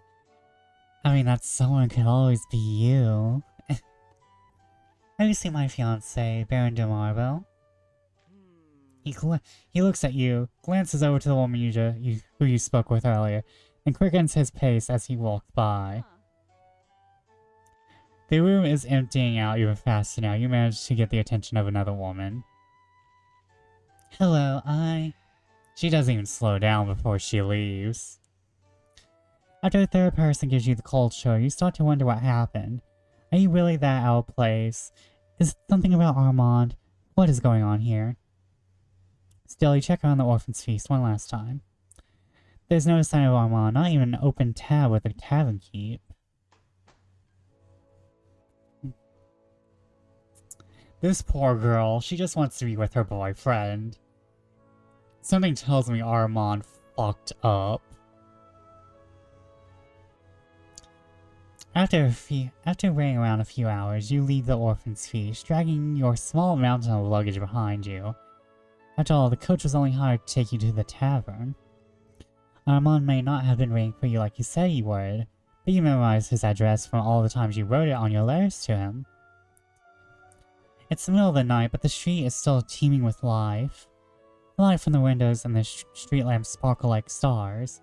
You're tired and your feet hurt, but you can't help but smile. This is it. This is Paris. No matter what happens, you're still here. For a brief moment, you're not a country girl dragging luggage through the streets. You're the person you feel that you are. When you close your eyes, alone. You are born She was born famous. It's just that the world needs to catch up. You're as famous as you believe you are. Oh wait, I'm covering this dude's fucking face, aren't I? I'm covering this dude's face. Also, I have ads coming up, I think. I have ads coming up. I'll just cover my money. No, wait. Wait. I'll stay here. I'll go here. I'll hang from the ceiling over here. You're overseeing a grand salon surrounded by poets, musicians, scientists, philosophers, and artists. You are elegant, sophisticated, and respected. Be the reason someone has an ad break. Exactly. Can I interact with my game capture through here?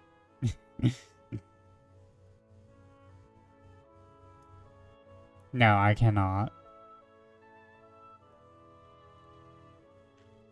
You're getting close to the address. Armand never described his living conditions much. He's the son of a baron and his family was always well-to-do, especially compared to yours. You spent a lot of time in that carriage wondering about the home you'd spend your new life in. Still, you didn't expect this. Oh, fucking... Oh, no. Hold up. What? I need to scroll back. I need to scroll back. Also, I'm still in the way. I'm still in the way. Oh wait, hold up. Girly pop, hold on.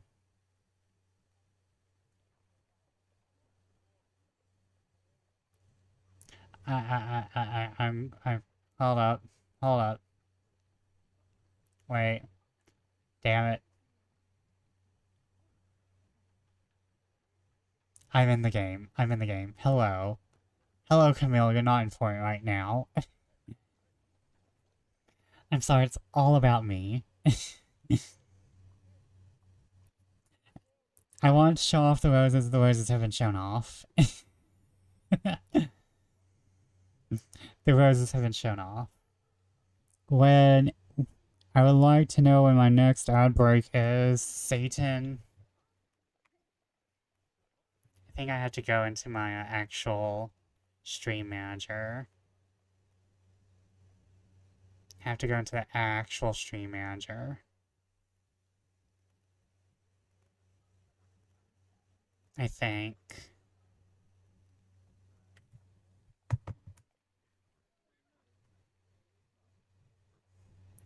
Okay.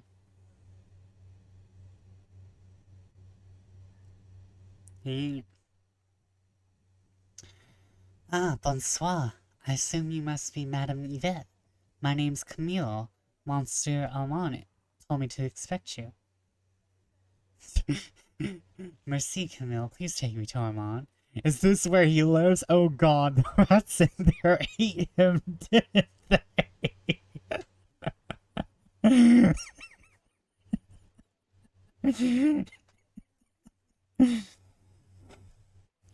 I am so tempted to go with the rats. The urge. Rat, rat, we are the rats. Ooh, please on rat, please on rat. You know what, I'm just going to slap Armand to hell. Hold up. Please, merci, Camille, please take me to Armand. I was hoping he was with you. Camille replies hesitantly. I haven't seen him in days. He has a lot of explaining to do. At this, Camille takes a deep, nervous breath.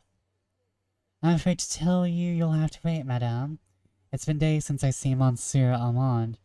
I was hoping that he was with you. While you're still processing this latest disappointment, Camille seems to notice your mountain of luggage for the first time. Mon Dieu, madame! Did you carry all this yourself? You must be exhausted. She's not wrong. You're not certain how you're still upright and awake right now. I've already made up your bed, madame. Please go inside and let me take care of this. You take your diary and leave the heavy lifting to Camille. The inside of the house isn't much better than the outside. Camille keeps the place tidy, but she can only do so much. Still, you don't have to care about that right now. You're just happy to have a roof over your head. We arrived at our new home in Paris. Oh god, we live here.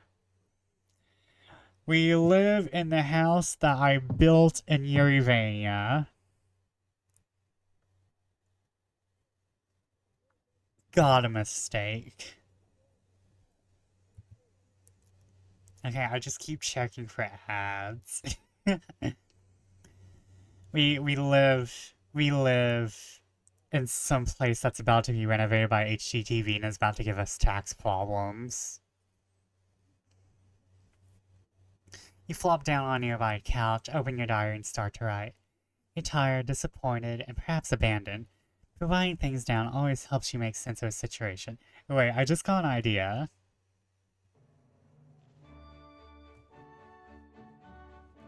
Hold up, chat. I just got an idea. What if... Imagine, like those HGTV home renovation shows, but in Victorian times. Imagine that. Imagine if someone just came into your manor, said it was awful, but then said they were gonna fix it. And you're just like, okay. I heard the main problem with all those shows was because the taxes afterward. The taxes and the bills, because you end up having like way bigger electricity bills and those types of things, and the property taxes are awful. But just imagine Victorian HGTV. The Orphan's Feast, hosted by Duchess Margaret Wooger? Yeah. But we didn't lose any novelty. Okay, it's 1789. It's 1789, that's the year. Early the next morning, Camille approaches you, occasionally wringing her apron with her hands. She's obviously nervous. Madame, there's something you should know. Taking a deep breath, she continues. You're expected to attend a party the day after tomorrow, held by one Baron Maximum de Termes. I mean, Armand replied to the invitation, but you were to be his date. Splendid, a party? What? Why didn't you tell me sooner? Camille, do you know anything about this Baron Maximin? Oh no, his name is Maximin. His name is basically Min-Max. Oh no, he's going to be horrible at D&D. Or whatever the Victorian equivalent of D&D is. I'm sorry, madam, but I don't know much. It would have been improper for me to pry into Monsieur Armand's affairs. Camille replies with a surprising earnestness. If you're a servant and you don't know gossip, what is your point? All I know is that this Baron de Termes is a very outspoken political type, always going about constitutions and natural law. Monsieur Armand attended a lot of his salons, but never really looked happy when he came back from them. I hope that helps, madame. Well, at least I have a party to go to. Camille looks visibly relieved. Parfait. If you need anything washed or prepared, just ask. That reminds me, Camille explains. If you're going to a party, you should probably make sure that you're dressed appropriately. Fashion moves so quickly here that people retire outfits before they even wear out. At this proclamation, you can't help but notice Camille's uniform has been repaired many, many times. Camille is wearing the dress of Theseus. Camille continues. Monsieur Armand was always going through clothes so quickly. He said that every outfit had a certain amount of novelty. Every time you wore them to a party, the novelty would go down a bit.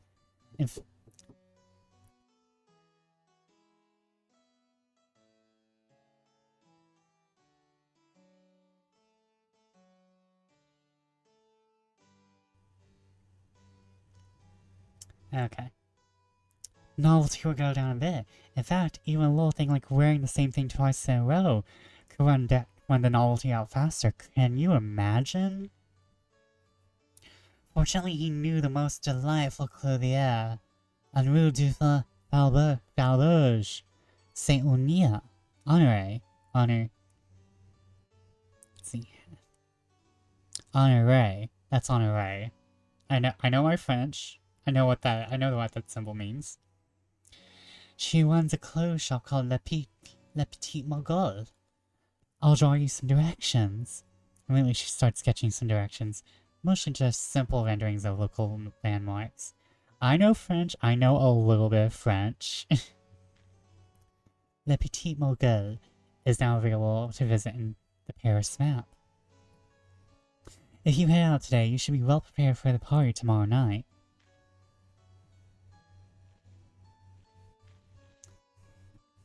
You gain a level of exhaustion by attending a party. Any levels...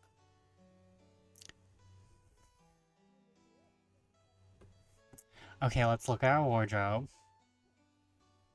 Ooh, so this is us. This is us. Oh wait, do I have ads?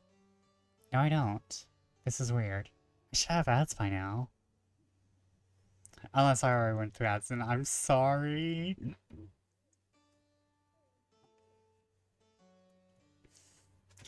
Okay. This party is being held by the revolution. They like robes à la française. Sometimes they like robes de coeur, humble caracoles, and skirt.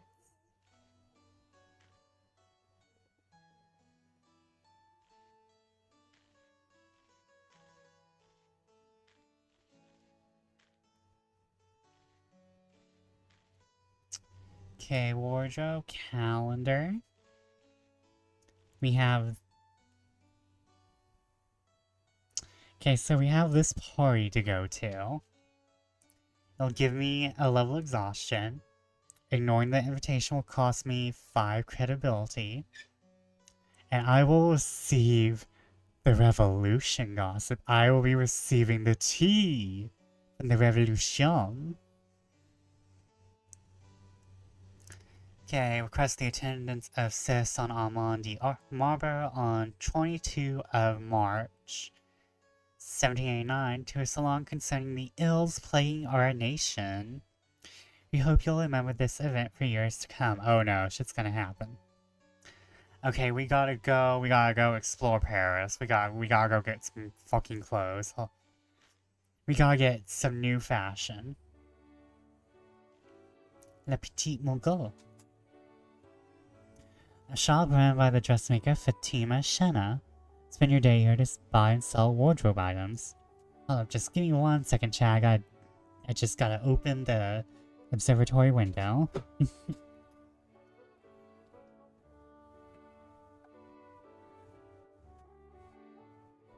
Well, not open the observatory window, just pull back the curtains. I gotta keep my eye out for Brograd and the spaceship. What year is it again? 1789. Oh wait, I already answered that. Oh no, wait, yeah, No, you just asked it twice. Okay, yeah, it's 1789. So, we're a little bit before Victorian age, but not before when fashion started becoming important, because this is right around a important fashion time. It's a long walk to Rue du Faubourg Saint-Honoré, but the trek to the narrow street is worth it. Every block comes with a vibrant energy bursting with life. Porters and social climbers wind their way through the streets, festooned with brightly colored pastels. Paris, 1789. I have a feeling we're getting the French Revolution. Maybe. Paris may be a city soaring in fashion and finery, but this is the source. This street is home to all the major fashion houses in the country. And to Rose Bertin, personal dressmaker to the queen herself. And now you're here.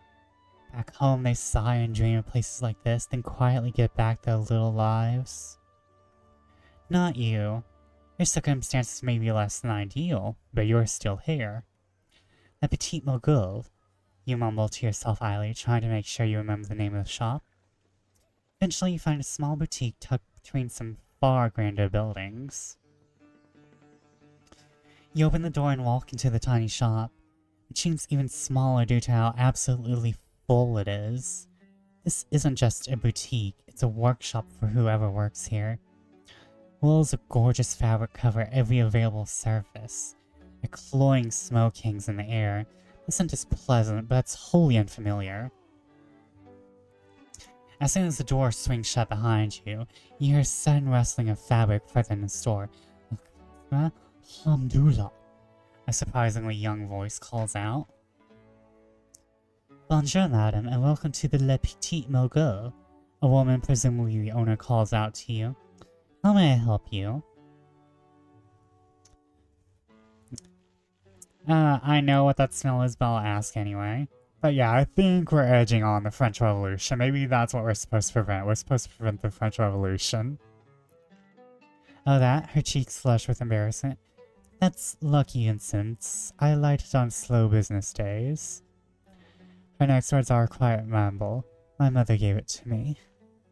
Now, how may I help you? All this is so new. What can you tell me about outfits and fashion? At those words, she looks scared to the point of bursting, but tries to play it off as a knowing smile. This deception is only half successful. Oh, I think I can help with that. I love her outfit.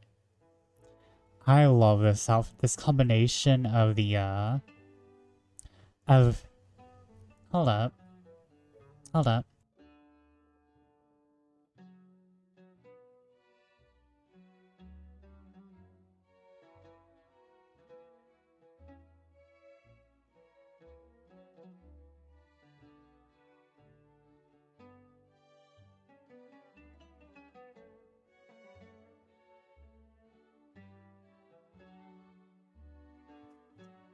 I thought I was hearing something, chat. I thought I was hearing something. But I love... oh, I need a drink. I love the combination of her traditional, like... I'm presuming she is meant to be, from... Well, she's not from fucking Europe, I'm going to say that. Well, she could be Romani. She could be Romani or Grecian. I think her headdress is meant to be like, I don't think it's meant to be European. Oh, Tamagotchi. Thank you for the Tamagotchi. Thank you for the Tamagotchi. Stretch. Come on, come on, come on, chat. Stretch with me.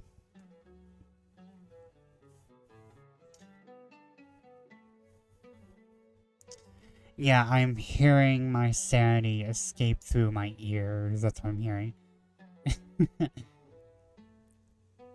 It's the ghost. It's ghost of space. Don't you know there's ghosts in space? The ghosts of all the stars, of all the planets, of all the life that came before and all the life that will come after. The ghosts in the dust and this... Playing some Starfield right now, speaking of space. But, I love this outfit. I'm not sure what this headdress is from, what culture. I'm feeling it could be Romani, it could be Indian, it could be... Is Iraq and Iran during this time, or is it like Turkey and Persia? I don't know. I don't know. But I like her headdress and how it's connected to her dress. Her dress is more traditional.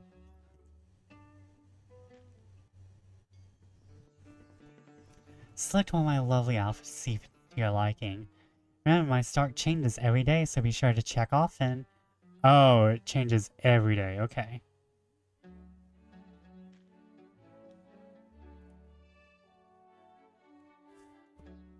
Every faction in the game prefers different kinds of outfits.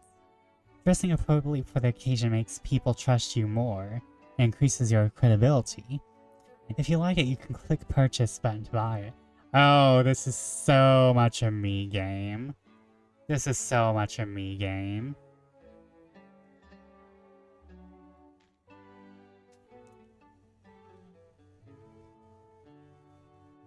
Humble caraco and skirt. To be fair, I enjoy the robe à la François. This is pretty, I like that. I like the humble caraco and skirt as well. Robe and chemise. Oh, we got a second robe à la François.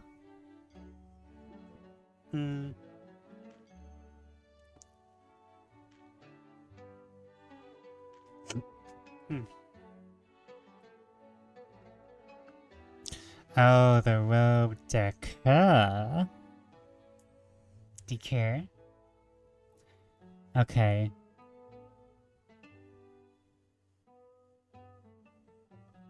Okay, I need...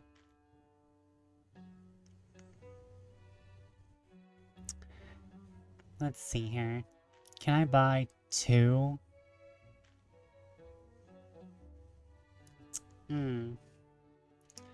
I need the robe. I need this one. This one's my best bet right now. It's the one I can afford.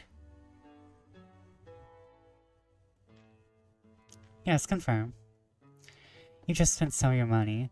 Livres are used to buy outfits, pay servants, and more. Try to make sure you always have some on hand. Oh no, I'm going to be poor. I'm going to be poor. Can I buy anything else? No. Leaf shop.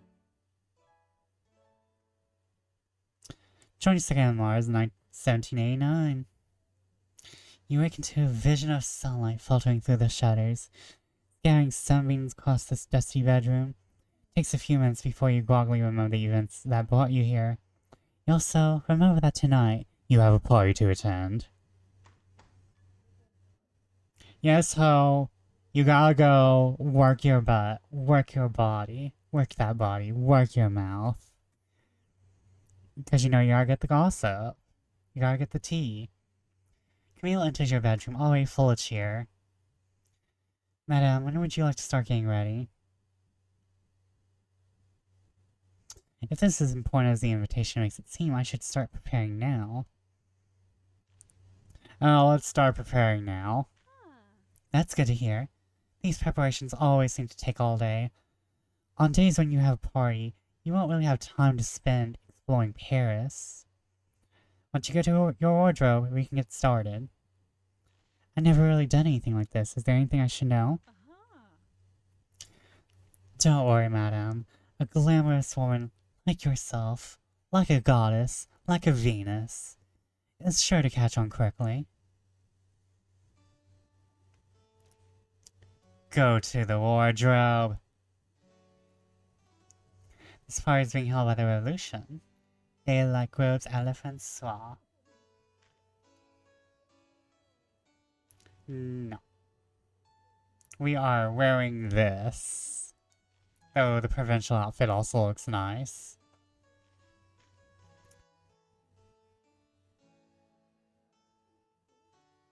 But we bought this for the party. We're going to go to the party in it. We're at Min-Max's domain. We're about to get an earful about how Palalogs are the best, best cross-classing. Roll for sticks. My sticks are nat 20. Though to be fair, this is a very nice rose garden, though I don't like the hedges. Though I'm not the biggest fan of hedges. When your carriage drops you off at the party, you find yourself waiting in line for quite some time. Looking at the other guests, you wonder how ready you are for this. While trying to determine whether you're underdressed or overdressed, you pause to consider how well rested you feel. Unfortunately, you can feel exhaustion set in as soon as you think of the full itinerary ahead of you. Tonight is going to be a long night. Being exhausted has given you a credibility penalty. Oh no. Oh no. You look over yourself one last time and confirm you're wearing your robe à la Francois to a party being held by the Revolution. The guests have no strong feelings on your outfit and your credibility has not changed. Excuse me?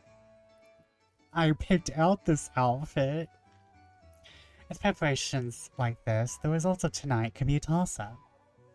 While you're determining your standing in the world of fashion, you can manage to overhear an interesting rumor while in line. You make a mental note of it, just in case. You've gained a piece of cheap Revolution gossip. I mean, gossip usually ain't free, but tonight it's cheap.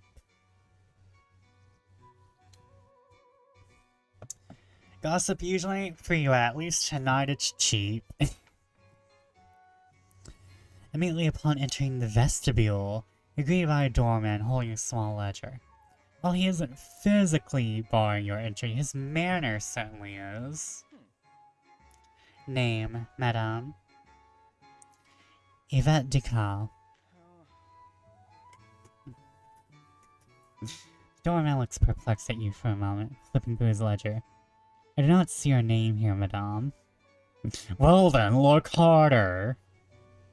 Great value gossip, exactly. It's the same gossip you get when you're in the dollar store and you're just hearing two old southern women talk.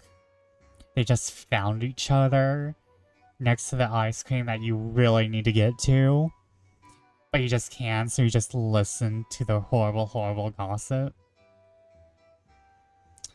And you're just sitting there waiting. You're just standing there waiting with your fucking buggy to get the ice cream that they're standing in front of.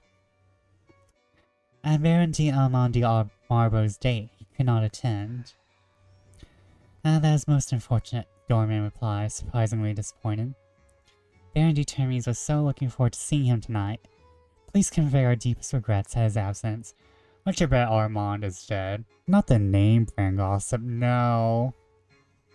This is gossip you hear, like, in the pits of Twitter. This is the gossip that's made up. This isn't even the delicious, good, half-truth gossip. This is, like, the fake-ass shit. Is there anything I can get you? Please convey my deepest gratitude to our host and that I'm eager to meet him.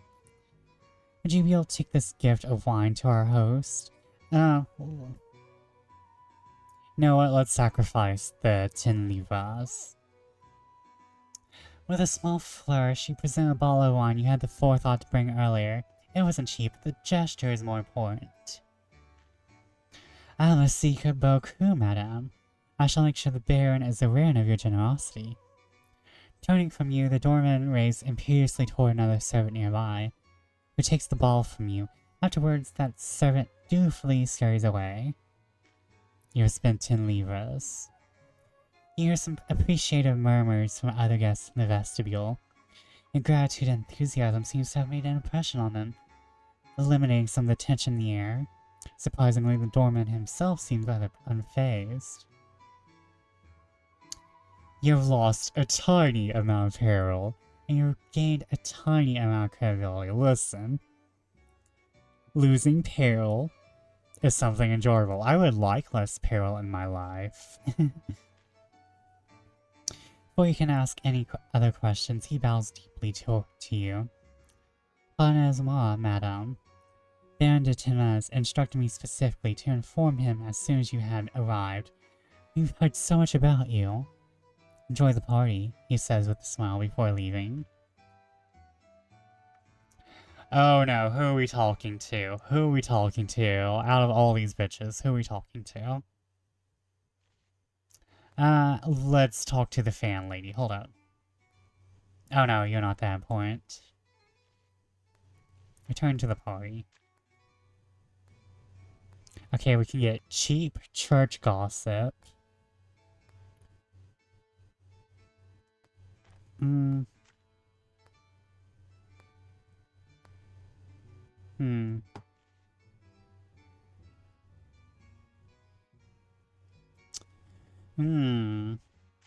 not guaranteed that any of these people will be here after I choose. So I can either have the favor or the gossip. However, one of these, well, I don't know. This one's more useful to me. It gains me a favor, and I can have positive credibility. Two guests are clearly looking for someone else at this event. Apparently, a new revolutionary figure has arisen in Paris, one that's winning quite a bit of favor among the more radical elements. In fact, you might even be able to meet such a person later. Hello, hubba.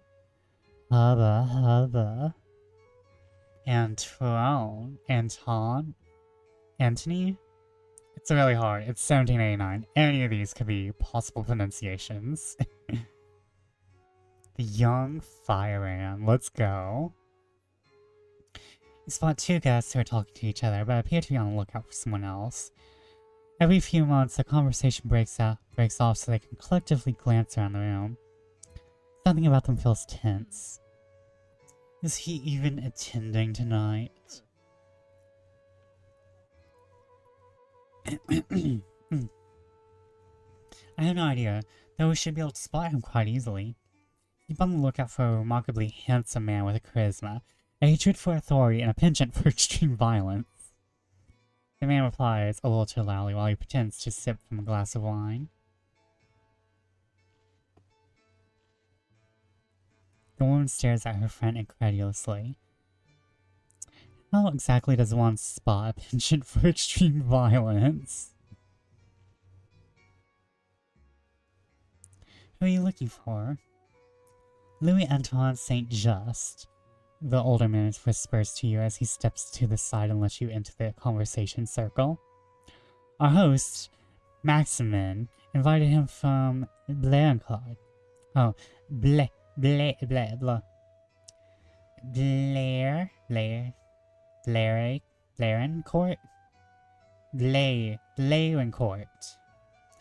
Fuck French.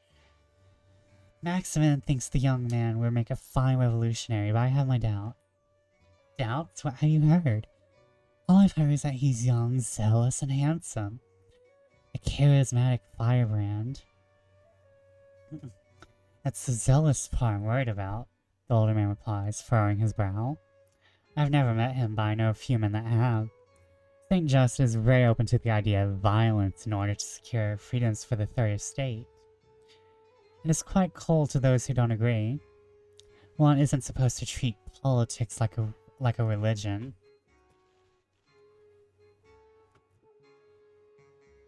There's something dark in that boy, and it worries me.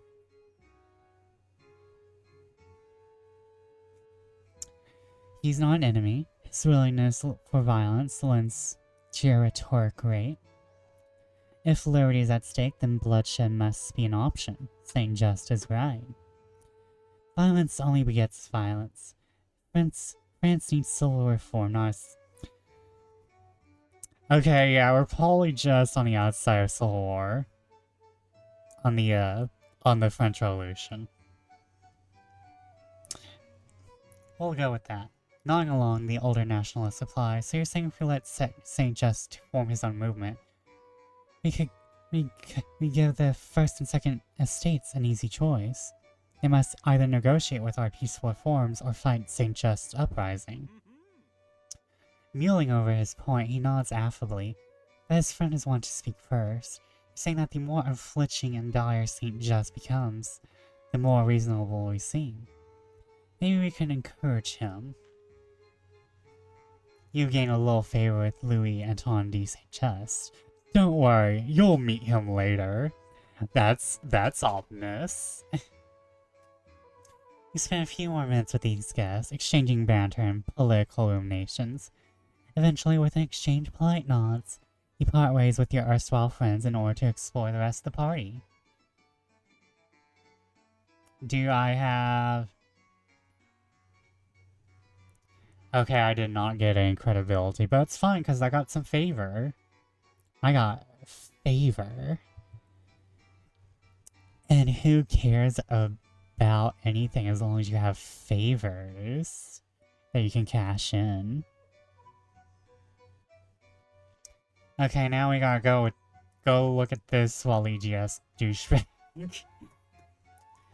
A man dressed in the sober colors of a revolutionary is marching towards you, stopping occasionally to shake hands with various like-minded people. You can surmise this is Baron de Termes, the man who invited you and Armand here. Out of the corner of your eye, you notice a tall, thin man dressed in somber, serious colors. The way people are clustered around him, you get the feeling he's quite important. He glances up at you from his current conversation, politely excuses himself, and approaches you. Oh fuck, he is Waluigi. He is Waluigi. Oh no, a political powerhouse in this game is fucking Waluigi. And he's a min-maxer for D&D. Oh No, I hate it. Ah, you must be Madame de Cal. Not sure if Armand spoke of me, but I am Baron Maximin de Termes. His name is Maximum Determination. His name is Maximum Determination. God. Gods, please.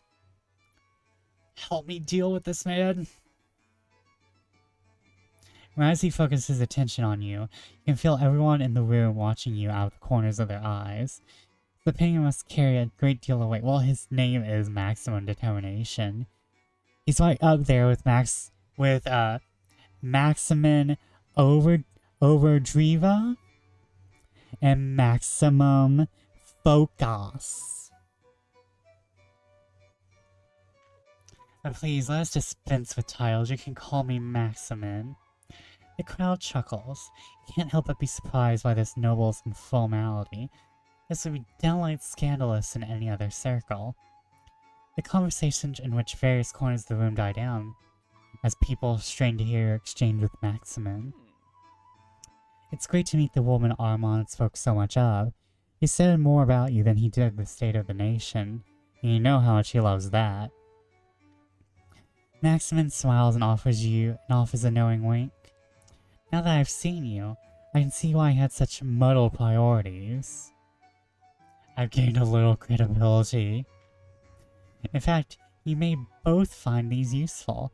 He grabs a jumbled stack of political pamphlets off of his desk and hands them to you.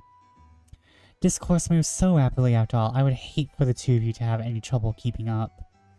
A few voices in the crowd murmur in approval. Maximin pauses, his eyes sweeping the room for a moment.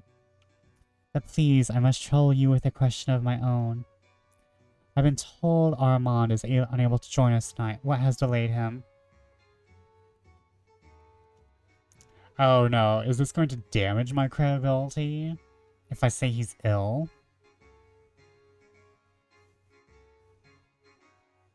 I'm going to say he's ill. I must say that I'm surprised Armand thinks so highly of true revolutionary minds.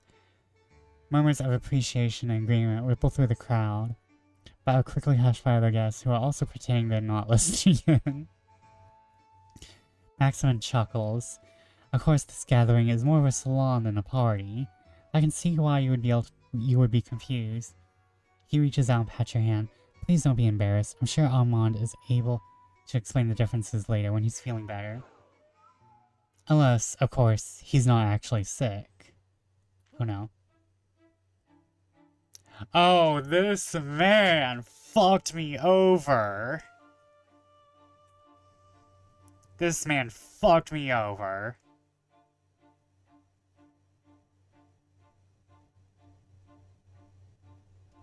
It's been days since anyone has heard from the Baron de Marbo. Originally, I'd taken it as a blessing we no longer had to deal with his ignorant, traitorous declarations. However, now I find myself face to face with his fiancée, who isn't just ignorant, but a liar. You just gained some peril. While Paris decisions often get you what you want, if your peril bar fills up, then something unfortunate will happen to you. Be careful of how much you take on. You've lost some credibility, you've gained some peril.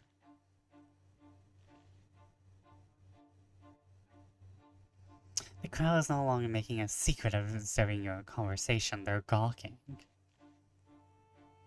I don't need pamphlets to know you're being a presumptuous bore. Why invite Armand if he disliked him so? I invited your dull fiancé in order to denounce him and his views. People like himself should not waste their time clouding discussions with their dangerous ignorance. They better start by repeating the words of their more revolutionary peers. You've lost. Hey! Maximin narrows his eyes until they're barely more than slits. In fact, you can practice this virtue now. Make sure that he hears this should you manage to find him. His wild and unseemly ideas make him an enemy of the revolution, an enemy of the common people of France, and an enemy of mine. The only thing he can do to atone for his miserable views is to take you and return to the backwards obscurity from whence he came. I could not get out of this. You have lost a little credibility. Maximum's voice drops low to a growl barely above a whisper. Before you speak, all I know what you're thinking. But somehow you don't deserve this. You are wrong. Our associations reflect our character, and you have chosen to associate yourself with a dangerous spore who drags up the heels of true progress in France. I can only assume that you are a craven opportunist who thought that marrying into a title would provide an easy path above her peers, that your life would be easy if you found the right person to latch onto. Like a barnacle or a leech. You're a fool for believing that, and he is a fool for loving you. Titles don't elevate us above. Don't elevate us above consequences. Now leave my house and never return. Before you can reply, a valet grabs you roughly by the arms and drags you from the study. People like your loathsome host don't need to do their own dirty work. They have servants for it. It takes far longer than you'd like to get outside, and as the entryway is crowded with guests preparing to leave. You can feel their eyes weighing heavily upon you. When you finally get to the door, you feel a brutish shove, and you stumble out into the courtyard, barely keeping your balance in your heels. The area is equally crowded, with various persons entering their personal carriages. You can hear somebody snicker, but you have no idea who it was. The only thing to do is go home.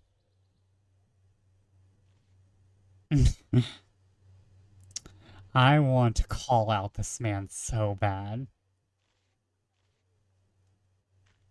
Bowling over a thing, or you turn and rain insults upon the house. In fact, you consider throwing a shoe through one of the windows, before you remember how much you like that shoe. It's then you notice that several carriages have stopped just to watch your display.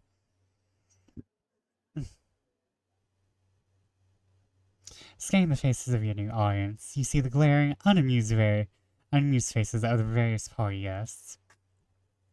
You're certain that your hatred of Maximum, the revolution, and everything else he stands for is going to be well known throughout the city soon enough. You have lost some favor with members of the revolution. You've gained some favor with members of the crown. You'll meet these people later. You grace the voyeurs with a hearty sneer before leaving towards your own carriage. I would do that. However, when you arrive at the place your carriage is parked, you quickly find that it isn't. It's gone. You check to make sure that you're in the right place, but to no avail. The carriage you hired is simply not there. He went home, the passing coachman says helpfully while adjusting the harness on a particularly grumpy horse. Dorman came out about an hour ago and told you wanted the coach to leave without you. Seemed real important, so he went home. Oh no, he lied. Oh, this was planned. Before you can even respond, he gets his carriage moving, leave you alone with yet another indignity. Going back to Maximum is obviously unacceptable. It's too far to walk home, and most of the other guests have already left. However, there appear to be 3 other carriages waiting to leave. Each of them quite different. Perhaps one of them can help. We will look at the bold carriage in the middle.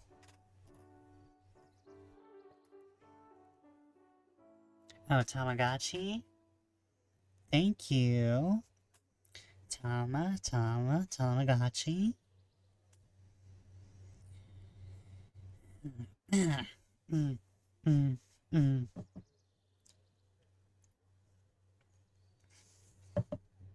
Thank you, thank you. Let me check and see if we have ads. Still don't have ads. The carriage in front of you is obviously being used by a soldier of some sort. The driver is leaning intently towards the passenger compartment, waiting for orders. Ads. Wait, do we got ads? No. Aesthetics. You recognize the insignia of the Queen's Dragoons on the side of the carriage. It feels noble and proud, but also capable. Consider the bull carriage for a moment. Is this who you would like to ride with? He's a man of honor, sworn to protect France. I'm the next best thing to that. Let's go. I'm the next best thing to France. I'm second best to France. Okay, let's look at the extravagant carriage to the right. The carriage to your right is richly decorated, yet somber. Rags of black crepe hang from the roof of the carriage, leaving only glimmers of gold underneath. The decidedly feminine bent of the decorations indicates that the occupant is a woman, but all the black suggests she's in mourning. Yeah, I'm the next best thing. I mean, I may be second to France, but I'm above everything else. I'm second to France, but I'm above everyone fucking else. You get me? Inspect the humble carriage to the left. Oh, the music is changing with each carriage. The carriage to the left of you is of foreign design and features a gilded crest as its only ornamentation. This crest is emblazoned with a motto in Latin and appears to belong to a priest of some description. The curtains are drawn, but someone appears to have lit a lantern inside. Judging by the occupant's silhouette, it looks like he's reading. A priest should be willing to help a poor, innocent woman like myself. Let's go. A wealthy widow helping a lost soul in need. It works in the books. Let's go. We are insane, apparently. Yvette is insane. I'm just putting that out there. Yvette is fucking mad. Okay. We can go with the priest. We can go with the widow. Or we can go with the dragoon. The Final Fantasy fan in me wants to go with the dragoon. The gay in me wants to go with the widow. And the writer in me wants to go with the priest.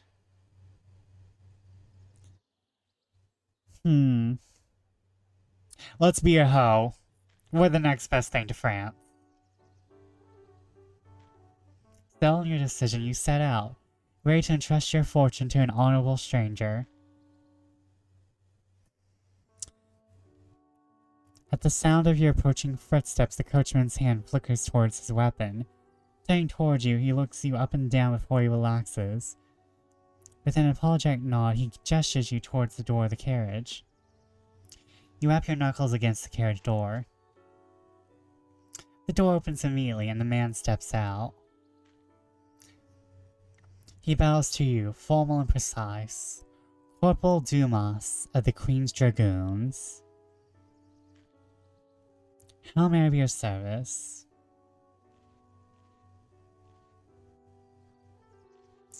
My name is Yvette Decaux. May I trouble you for a ride to my home? He nods appreciatively, breaking into a warm smile.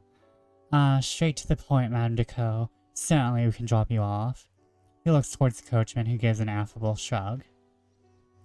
I've gained a little favor with Alex.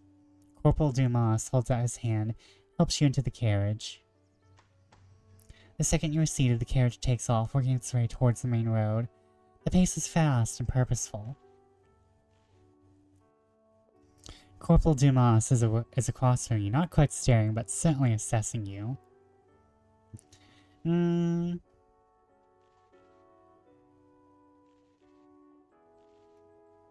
Oh, what do we ask, chat?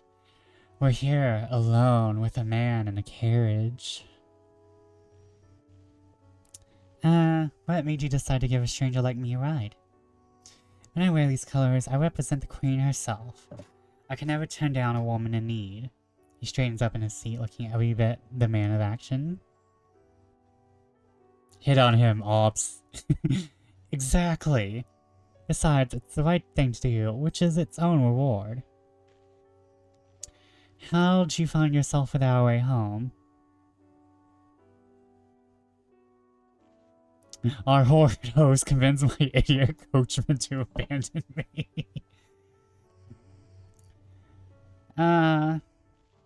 Would you believe someone tricked my coachman into leaving without me? He chuckles. Well, you're here in my carriage, so I have no choice but to believe it. Unless there's some new sport where beautiful women see how many rides they can get from gullible do-gooders like myself. You gain a little favor with Alex. If it is, you'll have to teach me the rules sometime so we can play on equal footing. Any other questions? I don't mean to be rude, but what was an enlisted man like yourself doing at that party? You're not being rude, it's a fair question, he replies, flicking his rank insignia for emphasis. Every now and again, someone remembers my father and sends me an invitation as a courtesy between nobles. Despite my considerable talents, I think they're really just inviting my father's memory, not me. Still, I attend because I hate to insult the host by turning them down. A comrade of mine was nice enough to arrange for me to have this carriage for the evening. He waves around to your conveyance, which is probably only meant for officers. Let me turn the question around.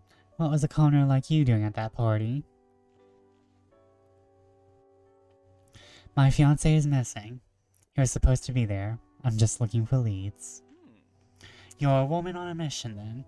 Corporal Dumas grins, offering a mock salute. When you find him, I'm sure he'll appreciate your loyalty. At least I can't imagine a man who wouldn't. Oh, I'm getting so much favor with this man. I am hitting on him. This is technically hitting. If I'm getting favor, I'm hitting on him. Did you have a good time tonight? Of course, I enjoy being the center of attention, and there isn't an audience I cannot thrill. Lucky you, you should become a streamer. From the theater to the sword, I have a repartee for all occasions. As you can tell, I'm also extremely humble. He gives you an exaggerated wink.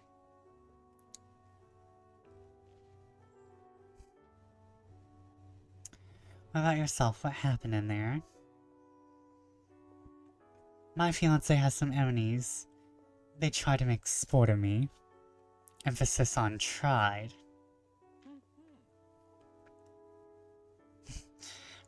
Dumas nods approvingly. I saw your performance outside right as you left. You don't seem very shaken. You gain a little favor with Alex. He sighs and looks out the window at the passing scenery. You made the right move. There's a certain kind of person that sees sport in hurting the vulnerable.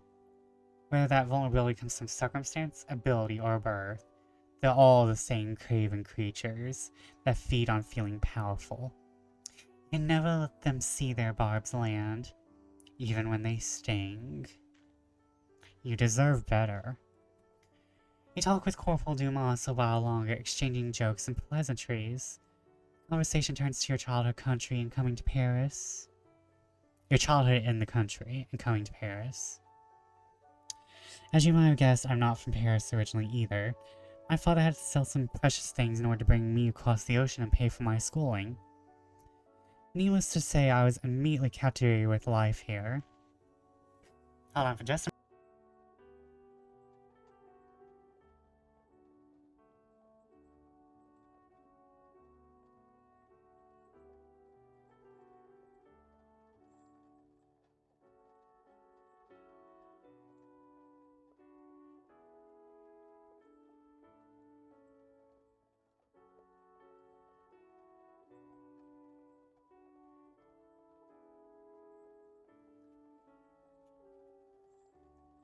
Okay, let me just make sure. Okay. I have to let Brobat in. How are you finding your first few days in Paris? Disappointing. This place has been nothing but cruel to me. It's trying, harsh consequences, but I see the possibility of great rewards. Exhilarating. It's a wholesale luxury, love, and knowledge. I'm glad you're enjoying yourself. I think I have a hard time believing someone who felt no joy from being in Paris. This expression becomes grave. However, a word of caution. There's more to the city than luxury, love, and knowledge. We're at the center of an empire, goods and treasure from colonies all over the world flowing in to benefit one point. Yet in a city holding a world's worth of riches, people here still starve. Sighs and shakes his head. Je souhaite so. I'm being an awful conversationalist. Please forgive me. What I mean to say is that Paris is beautiful, but life here can be just as harsh and dangerous as anywhere else, if not more. I'm not trying to frighten you. I just want you to exercise due caution. How do you know that I'm not the danger? He smiles. Oh, really? Perhaps I should be taking lessons in safety from you. Your conversation with Corporal Dumas continues for the entire ride. He's polite, forward, and seems to have a healthy respect for you. Now, you find that he dodges your questions whenever the subject of his family comes up. He tried not to let it bother you. Everyone has their secrets, after all. You're surprised by the carriage coming to a stop. You were so lost in dialogue that you hadn't even realized that you managed to make it home.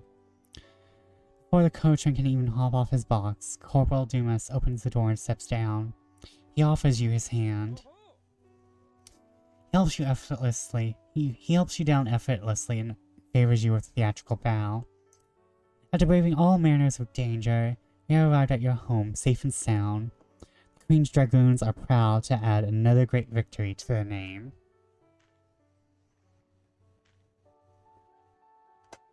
And while we accept no payment, I must ask of you a favor, madame. Name it. The next time we meet, please call me Thomas Alexander. Pauses to stare into your eyes.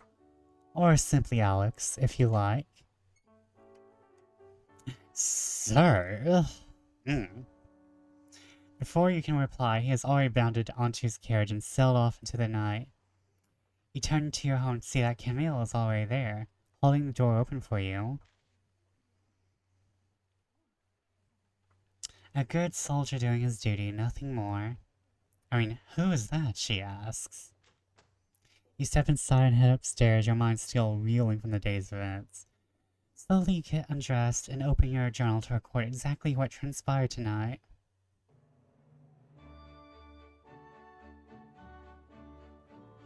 If this would fall out, you'd be getting you a companion quest next. Okay, let's look at our cheap revolution gossip.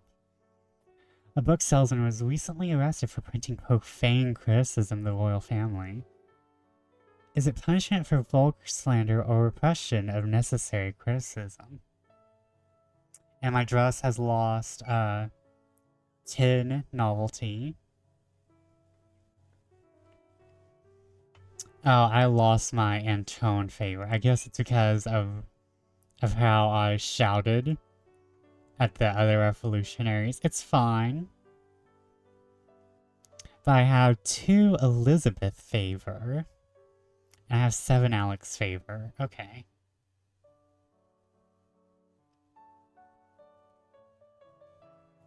Okay. Not the novelty. Okay, we're in chapter 1. You wake in the next morning in a bed that still feels unfamiliar.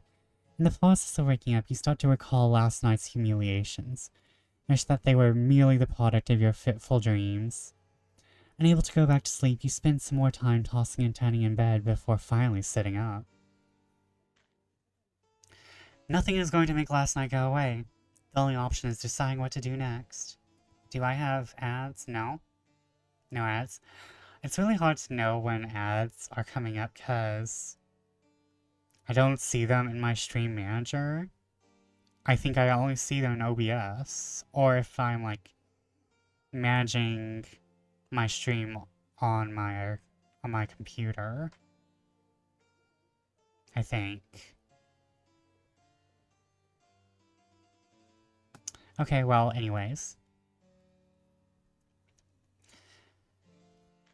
You feel exhausted, not physically, but in your very soul. Oh, Yvette, I will wait.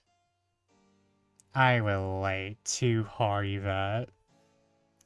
Like your fate in Paris has already been decided, and that to remain here would be pointless. It would just be the humiliations of last night, over and over again. However, stronger than the exhaustion is the simmering rage you feel at the outrageousness of your circumstances and the injustice of your treatment. At the thought of going back to your tiny village after finally making it here to Paris. No, you must not go back. You cannot go back.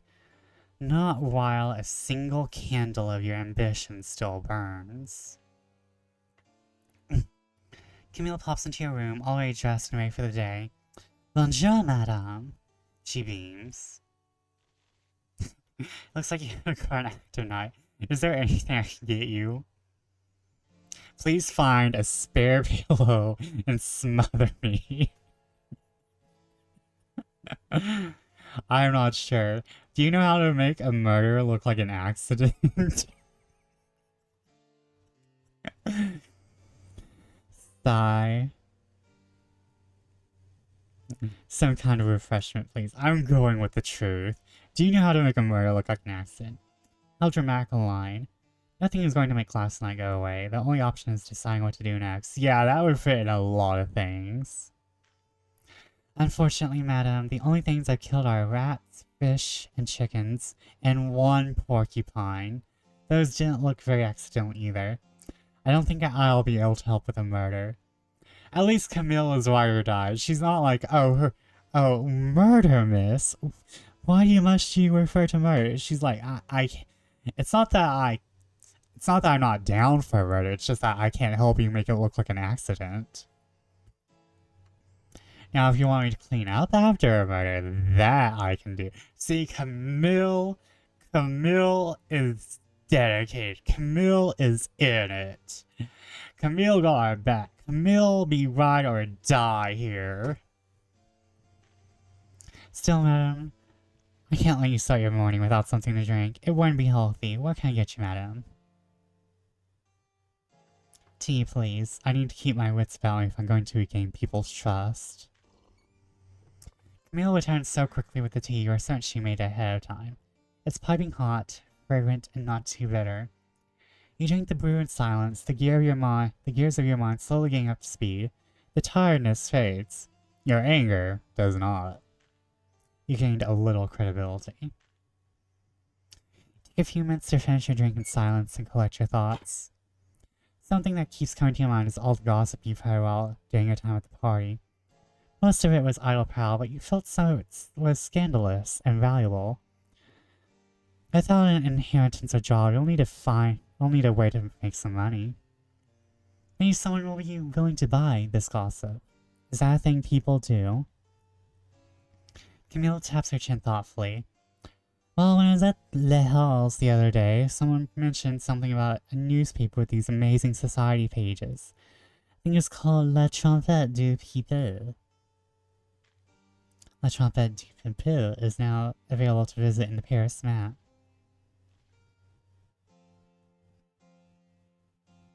I'm imagining gossip as currency. Technically, gossip is a currency. Information has always been something to buy and sell. They have to get their stories from somewhere. Why not you? In fact, I bet you'd be great at that, madame. Merci, Camille. I think I'll do just that. With that, your day begins.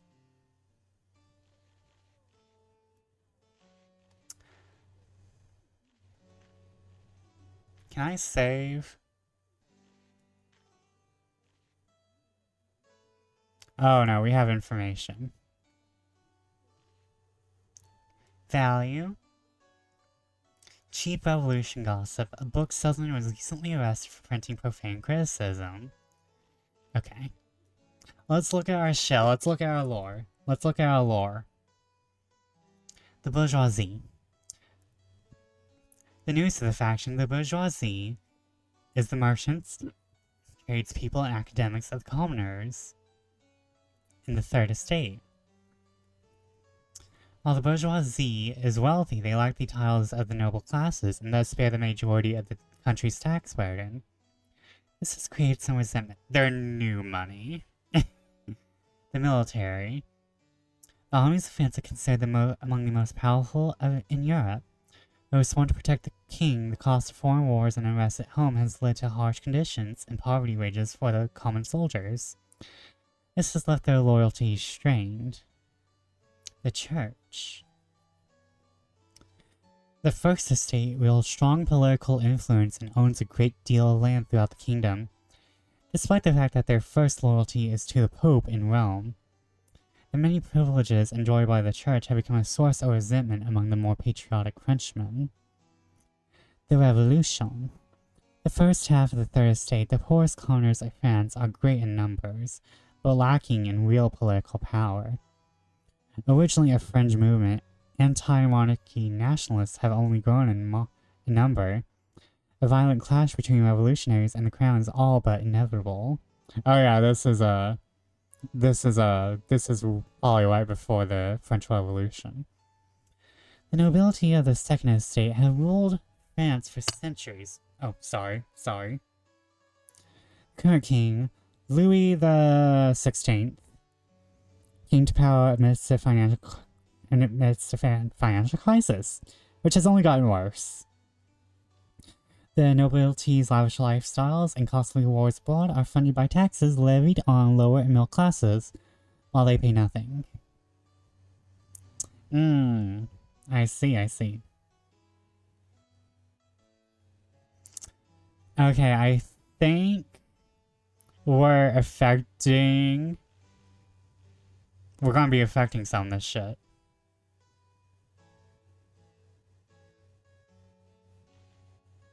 Okay, wardrobe. Okay, we're going to explore Paris.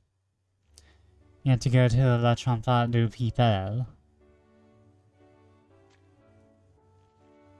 Popular, if unscrupulous newspaper.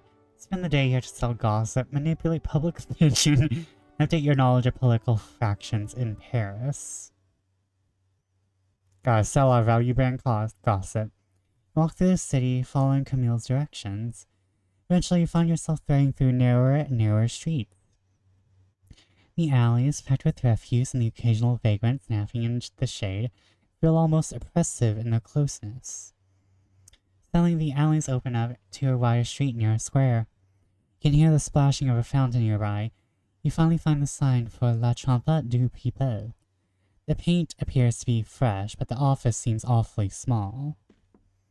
The door is locked, so you give it a knock. Nobody answers. Looking around, you find a hastily written note lodged in the doorframe. It reads, "Office temporarily closed. Engaging in emergency fundraising efforts. We apologize for the inconvenience. Agent. Fear not this. P.S. Fear not this setback. The light of journalism shall never fade." At that moment, you realize the splashing in the fountain is getting louder, accompanied by some of the most inventive profanity you've ever heard. Against your better judgment, you decide to investigate.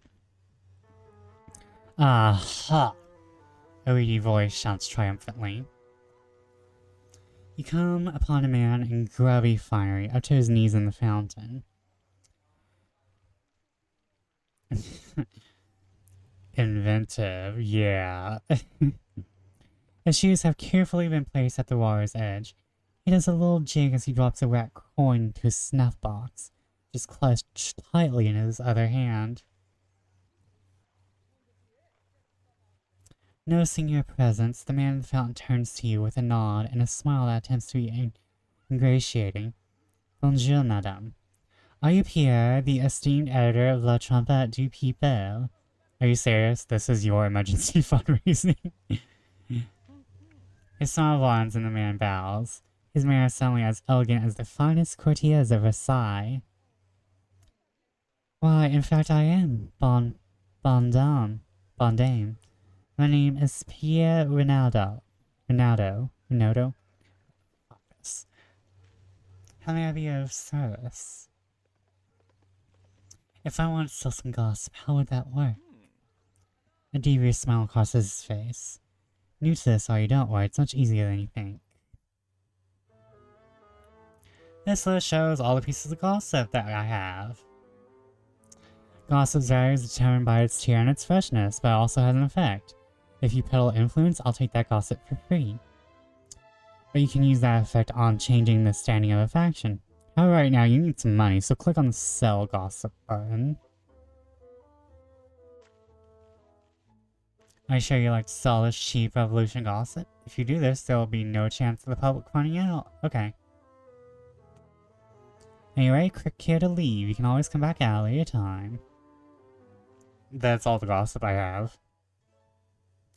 24th of Mars, 1789. You wake up the next morning to a polite knock on your bedroom's doorframe. Camille enters, carrying a small armload of letters. Madame. Camille starts, both confused and hesitant. Are they for me or are they for Armand? They're for you, madame. Every single one, Camille beams. Are those party invitations? Why would anyone invite me to a party? Well, madame, you're a little famous right now, Camille replies. A little. Just a tiny bit famous. Everyone's heard about your run-in with that dreadful party host a few days ago. How they preyed upon your honor and spirited away your carriage driver, leaving you trapped and alone. You don't think that's exactly how it happened, but decide against fretting over the details. Camille starts to talk fast and faster. Then when all was lost, you were saved by a beautiful stranger who escorted you home in the moonlit night. So romantic, no? Oh, the rumors are already running rampant. When I just been walking the other day, I heard someone say that you've taken a liking to... Camille stops, stares into space, and blushes. Actually, never mind that. Yes, let us never mind it. Never mind it again. Never mind what? It's just rumors from the marketplace, madame. Nothing you should dignify. In any case, this is your chance to meet people in the city who don't hate you or Monsieur Armand. You have received many party invitations. You can now receive party invitations from all over France. In fact, I'm sure that anyone who really judges you fairly is going to love you. Let's will and give. How does any of this work? Don't worry, madame, it's quite simple.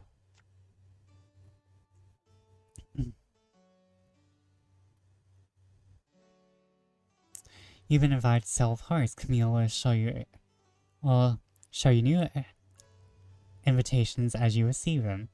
Choose accept or decline to decide which parties you'll attend, or choose close to skip the letter and choose later. Parties take up your whole day, but you can find gossip and advance certain stories there. Okay.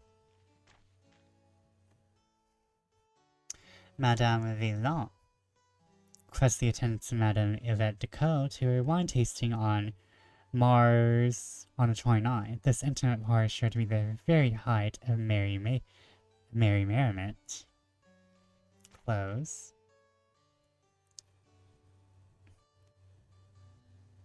The Duke de Harcourt requests the attendance of the fascinating Madame Yvette Decaux to his opera gala. This intimate party is sure to be the most spectacular display of generous. All publicity is good publicity, right? I can either attend to the monarchy or I can attend to the revolution. Madame Bailey requests the attendance of the infamous Madame Yvette Decaux to her poetry salon on Avril.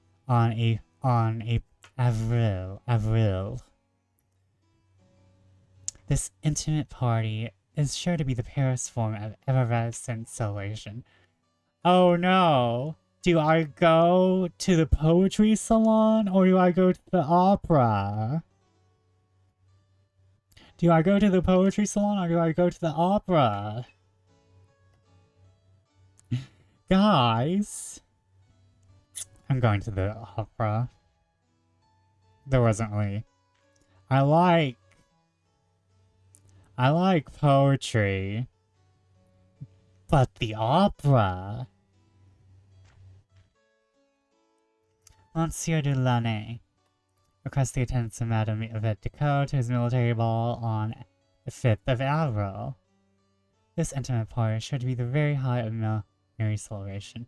You know what? Let's go. Okay. You know what? That's enough. I can attend to the church party. I can. Oh, it's a choir recital. I have to listen to Christian music. Planning to see an opera at the movie theater if it comes like Fathom events. Yeah. I've grown into liking opera. I blame Carmen. I'll never enjoy church music. I have to go listen to Christian music.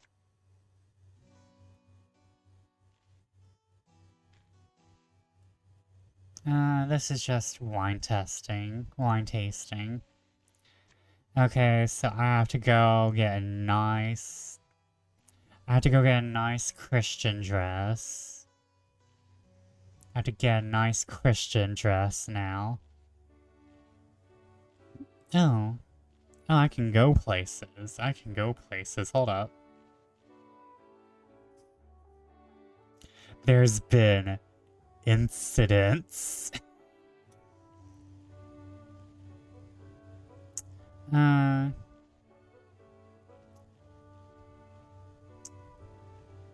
Hessian Dorman, music to my ears. Jardin des Plantes. I don't think I have enough. Wait. Can I look at my dresses? Hold up.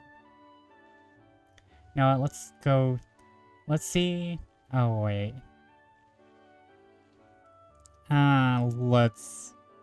Let's go to music to my ears. Oh, okay.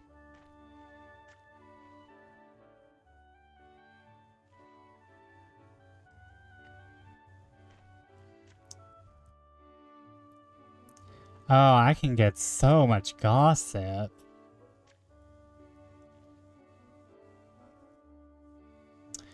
Relax and party with your liaison in this rendezvous location. These popular gardens are the ideal place to unwind and engage in a little people watching. But yeah, I would suggest going to an opera if it comes. I wish it would tell me. Created by the infamous libertine Louis-Philippe d'Orléans, this rendezvous location is a... Okay, so these are dates.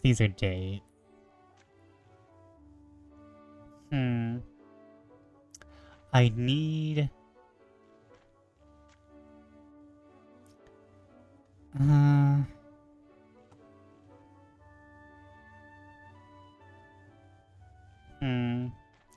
What? Where's my fucking...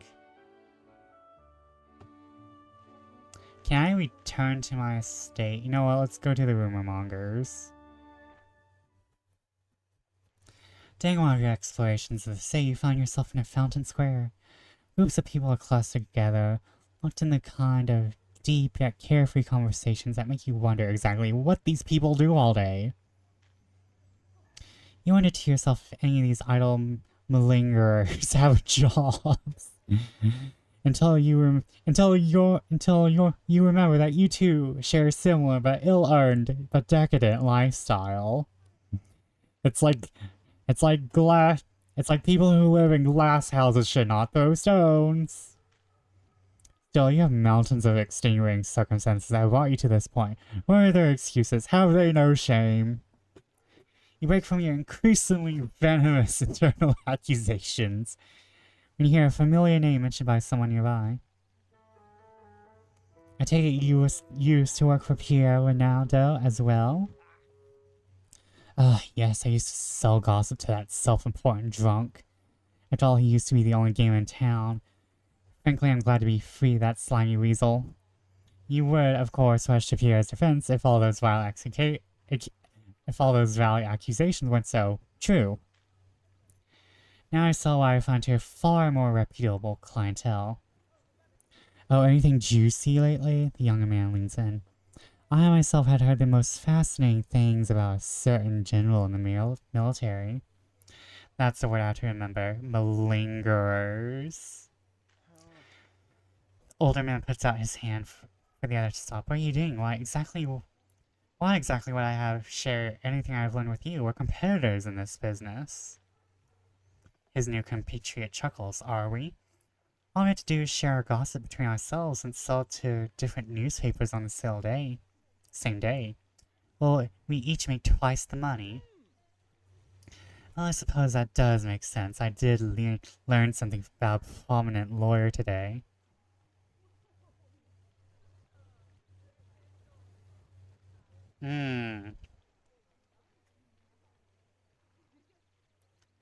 Do I get closer and listen to them both? I don't care.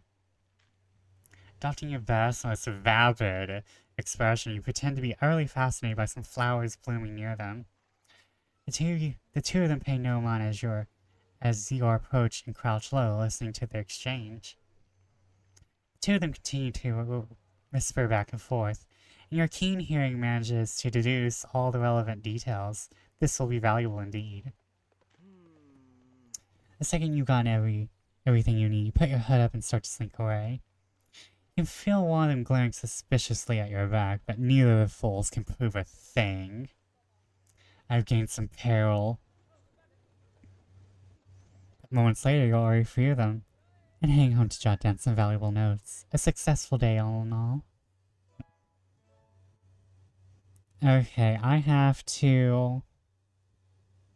Next morning you wake up from a long night's rest, and pretty much feel the same as you did last night. Now that I think of it, you've been feeling tired since that terrible party a few nights ago. Camille enters the room carrying some breakfast. Bonjour, madame, you look unwell. Nicely spotted, Camille. I also feel unwell. It's a little rude to say out loud, but you're right. No, I feel unwell. Well, don't worry, that sort of thing used to happen to Monsieur Armand all the time. He would attend all these parties and then forget that sometimes he needed to rest.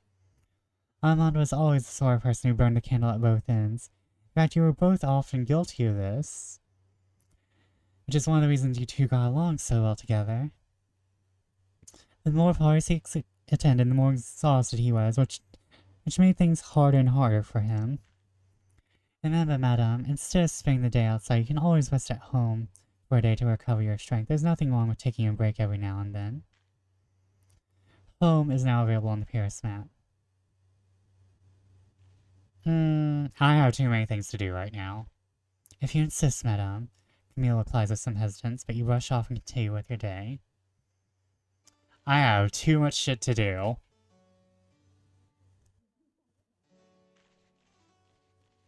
I need to buy a dress. Well, no, I should sell.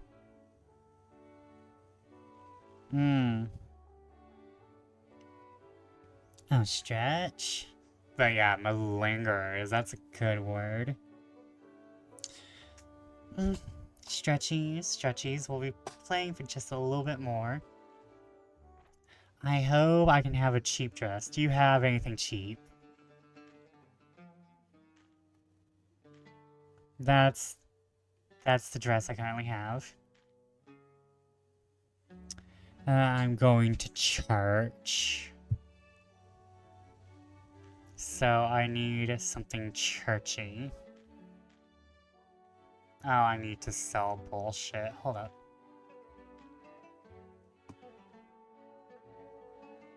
Sell. Confirm. Buy.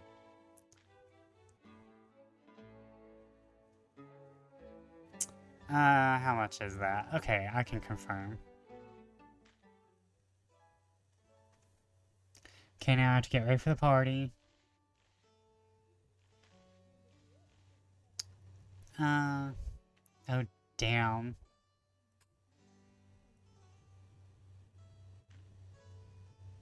This party is being held by the church. They like provincial dress. Sometimes they like caraco ensembles and humble caracos and skirts.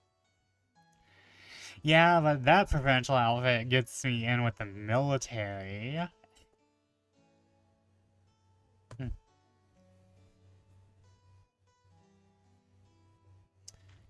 I shouldn't have accepted all these invitations.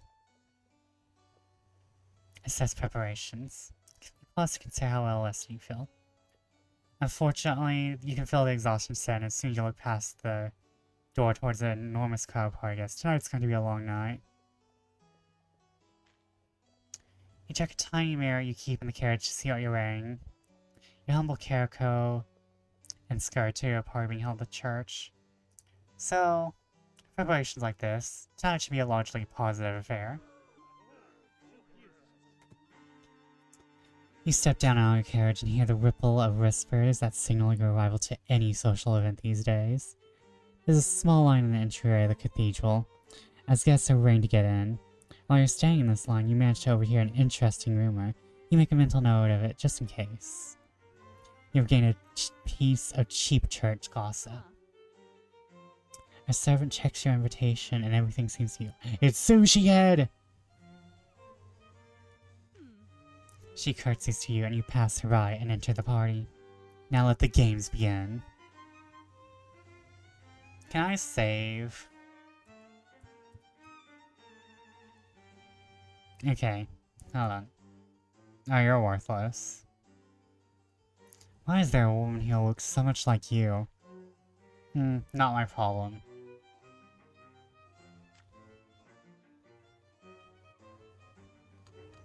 Oh, I can get money from her.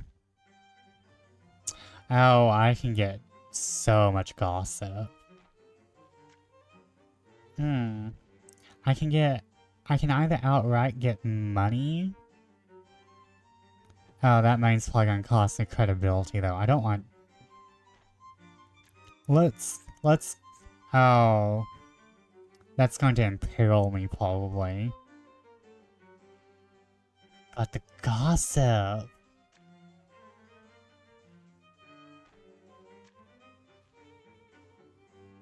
Let's pick him first.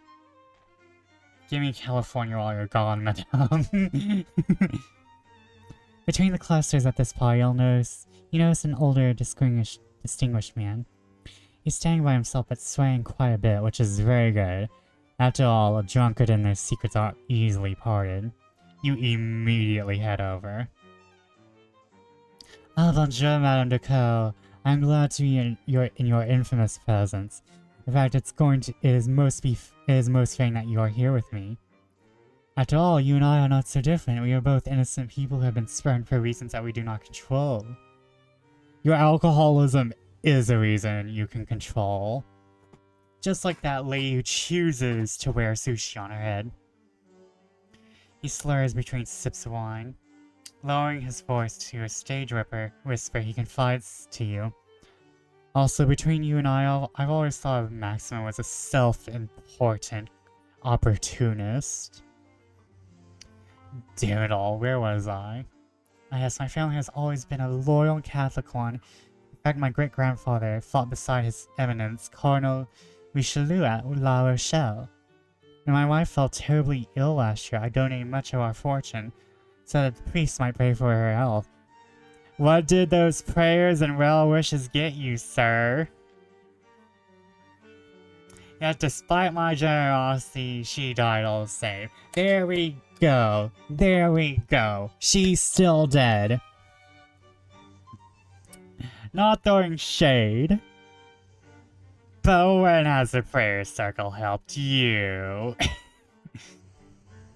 It was some consolation to find out that our community's donation will be used to fund the construction of a new chapel a few blocks from here. Does it have gold windows? And yesterday I went to that very chapel and found my wife's name to be absent from the list of dedications. I've lobbied the bishop repeatedly about this injustice, but he claims to be too busy at the moment and has no time. It is an outrage of the worst sort.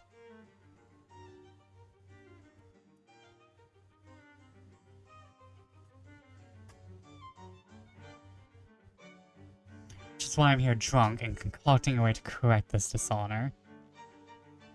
That increases my peril. If you wish to feel better, telling me about their failings might bring you comfort. Their failings, you say, something like rumors. he says aloud, rubbing his chin thoughtfully. That's a fantastic idea. I know just the thing, he continues in a low voice. Cheap church. The conversation continues a while longer. You tend to ply on with more wine.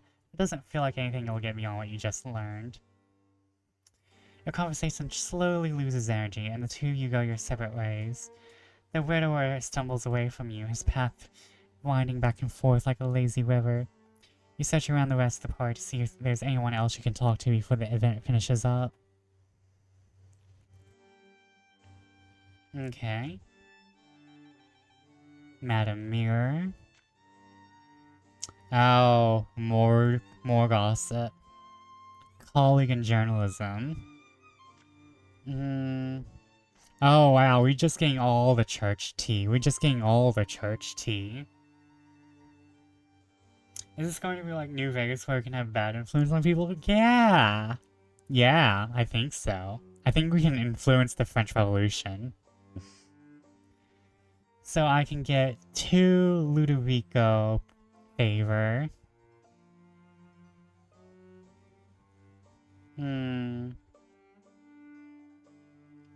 However, I can be imperiled. I'm not sure if I want to go after him right now. I'm going to get more church gossip. I need money. Push a woman who's been eyeing the other guests in a particular familiar way. In fact, it's the exact same way you look at guests at these functions. She looks up at you. Yvette Decaux, I take it. She asked, sipping on a glass of white wine. A fine assessment. I thought so. You matched all the rumors I've heard. Like, in New Vegas, you could be a bad influence on companions. I think we're more going to be a bad influence on the French Revolution. Usuki! Welcome in, welcome in, welcome in! Welcome in! Everyone, go follow Usuki! Welcome in! Shadow Bat Raid! Shadow Bat Raid! Welcome in!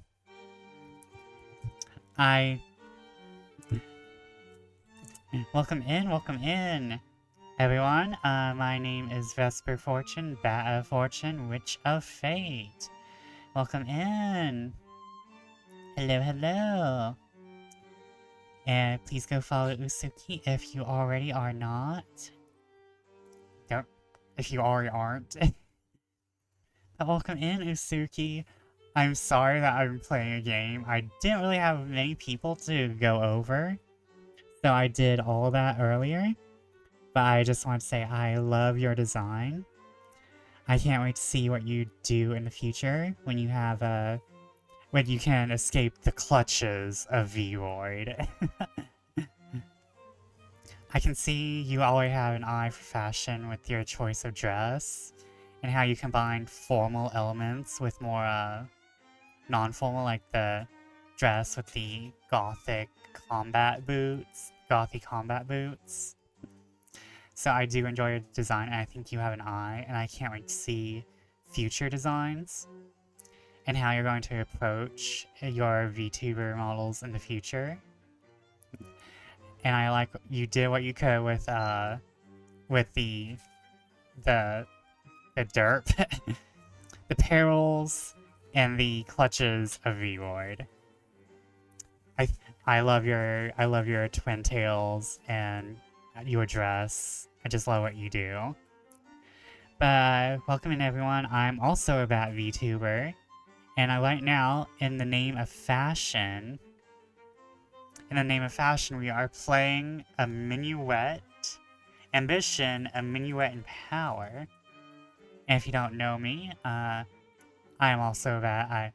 I do a lot of variety. I'm going to be doing a lot of horror in the future when October comes. But I'm very fashionable, very fancy, very up to date. I would honestly be streaming the London Fashion Week, but the legality of that is something I don't know. I don't want to get in trouble. But welcome in. Follow me if you want, I don't mind. If you want to lurk, that's fine. Usuki, I know that you just finished up stream. So if you want to go do post-stream things, I'm fine. I can take care of your little cauldron.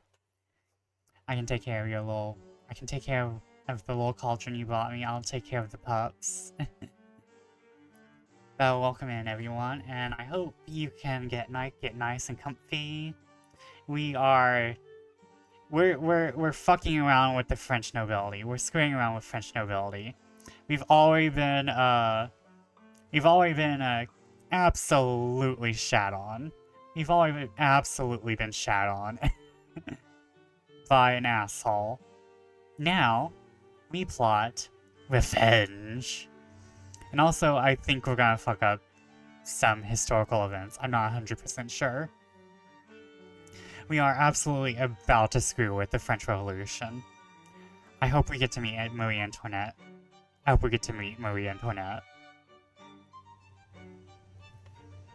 But yes, I love your design, Usuki. I think you're around probably like an hour-ish into the stream if you want to go back and look at it. I can probably give you the timestamp later. I can probably give you the direct timestamp later. We're being a bad influence on the entire country. We're about to create a divergent timeline. I thought so. You seem to match all the rumors I heard. My name is Andy Crossmare. We're both acquainted with Pierre Nadal. He's a funny little man, isn't he? I used to work for him as a rumor monger a long time ago before his boss passed away and bequeathed him the newspaper. Of course, since then, I moved on to greener pastures. How's Pierre doing, by the way? Does he still gamble like a madman? Oh no, he doesn't even drink anymore. I hope the Pope might... I hear the Pope might have him canonized. Why did you stop working with Pierre in the first place? I'm not sure. Is that what he does when he sobers up? I think I'll be jokey with him. Can you imagine? She laughs. I once saw the man wages a full week's wages on a rig louse racing. Normally you think she was joking, but this is Pierre you're talking about here. By the way, I'm not saying what you're doing here tonight, but I'm here to interview the Comte de Ville. Also, you're about to hear me murder a lot of French. The Comte de Villeneuve.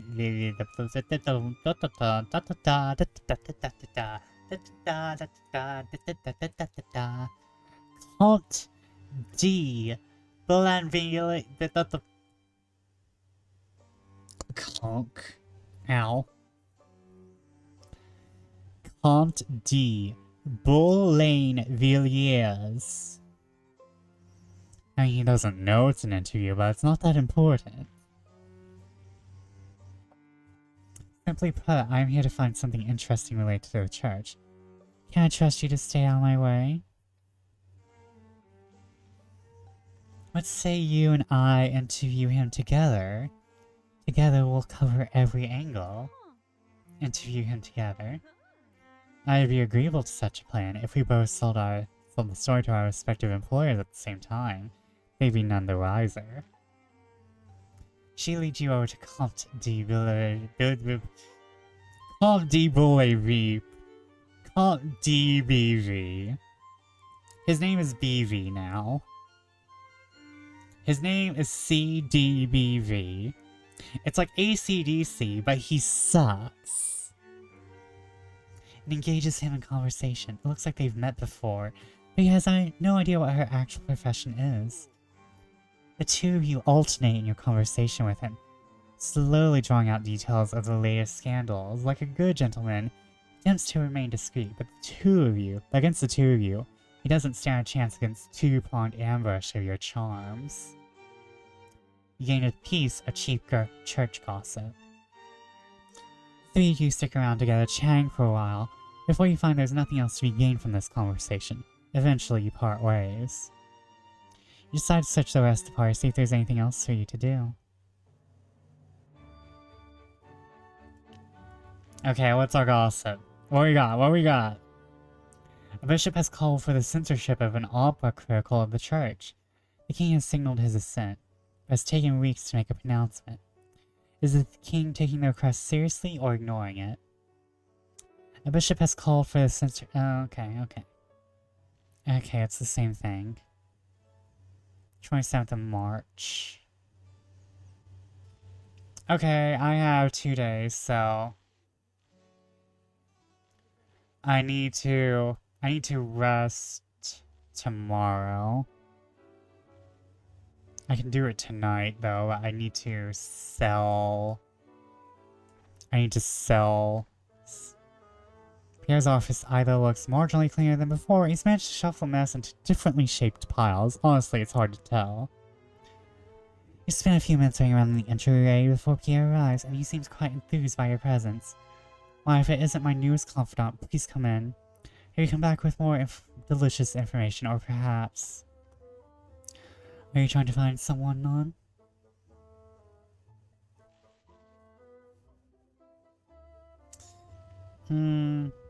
Where is Armand? How do you know that I'm looking for him? Madame, my suspicions about your search were founded in your newfound notoriety. Suspicions which you have been so kind as to confirm for me. Pierre favors you with a short and elegant bow. Merci beaucoup. Oh no, my credibility's down. As for your fiancé's whereabouts, I don't know his exact address, or I'd probably be a wealthier man by now. Pierre admits, pausing to examine your reaction. However, I happen to have some leads, and I can say that I already like you more than some of the men that are looking for him. However, before I lay out my terms, I must satisfy my own professional curiosity. How well do you really know your beloved Armand? Oh, we getting some lore. It's early February, and you take a seat at your usual spot in Les Signa, a small tavern in your hometown. The hood of your cloak is still up, but it's less to do with the snow outside and more to do with the fact that you don't want to talk to anyone else here. After a few minutes of trying to read your book, but failing to really get into it, you hear footsteps approaching your table. Oh, he kinda handsome. He kinda handsome.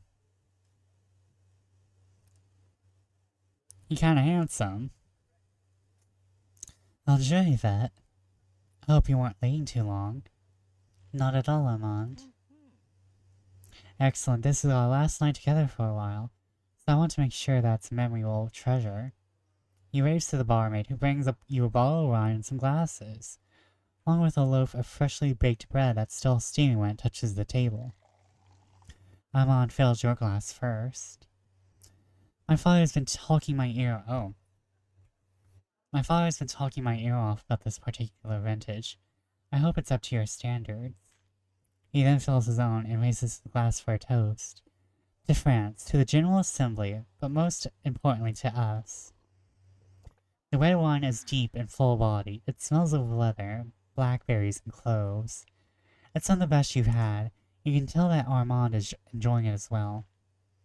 You spend an hour finishing the bottle together, pausing occasionally to nibble at the bread. All the while you trade jokes, news from around the village, and simply try to forget that this is the last you'll see of each other for months.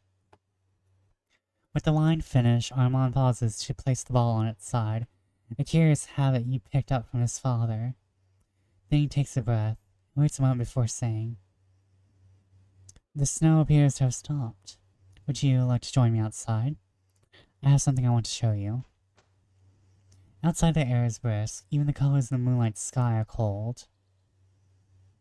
It's a stark contrast from the fireside warmth of the tavern, yet despite the open air, it feels more intimate and personal than the small tavern you left behind.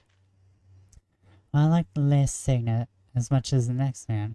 I prefer to end our night with something that's just about us, Armand says in a soft, low voice.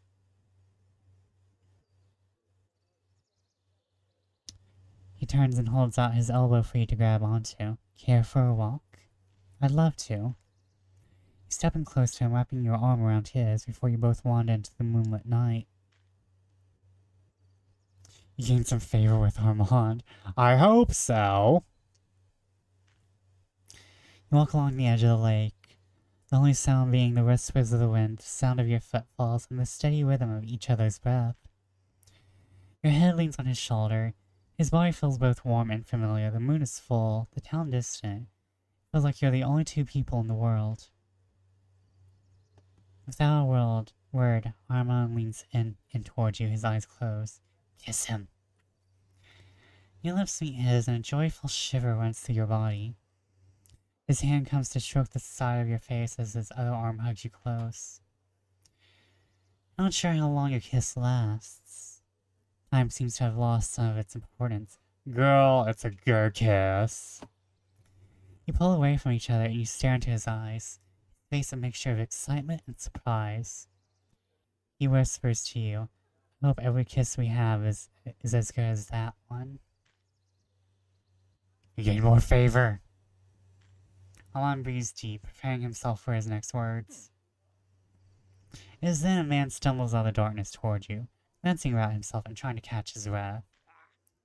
Armand, I've been looking everywhere for you, he whispers hoarsely. His accent is foreign and wholly unfamiliar. All you know is that he isn't French, nor is he English. Your town is relatively small, yet you still don't recognize this man. Armand, who is this? Stay silent. Charles, what a surprise, Armand starts, his voice flat and tense. Armand, things are changing faster than we could have imagined, the man called Charles says, hurriedly pressing a small satchel into Armand's hands. In the dim light, you managed to notice a few papers sticking out of the top of the bag. We all knew tensions were going to keep rising after Bishop Bonneville killed himself, but this... Charles, Armand presses at a louder volume, glancing towards you. Armand, I know this is hard, but France itself is at stake here. Charles continues, oblivious to your presence. We helped guarantee your election for our bailliage, so you could do this for us. You said yourself, we must. Charles! Armand barks sharply and suddenly. Even the crickets and birds seem to go silent. Breathing deeply, Armand recomposes himself and gestures in your direction. Charles, have you met my fiancée, Yvette Decaux? We were just enjoying our last night together before I left to prepare for the Estates General. Charles' eyes widen and he seemingly notices you for the first time. Oh, hello, madame. I was just giving your fiancé some important files that he forgot at home. Please excuse my intrusion. Bonne nuit. With that, Charles leaves. You and Armand stare at each other silently for over a minute. What's going on, and are you in trouble? How can I help? Armand exhales and smiles, but there's still an air of tension about him. Not right now, no. It's all very vague at the moment. There's so much going on that I don't want to give you something new to worry about. Still, thank you. It's glad to know I still have you on my side. Gained some favor with Armand. Promise I'll explain all this when it's over. Pierre is staring at you. You must have gotten lost in your thoughts for a moment. Madame, how well do you know your fiancé? Madame, I was asking. How well do you know your fiancé?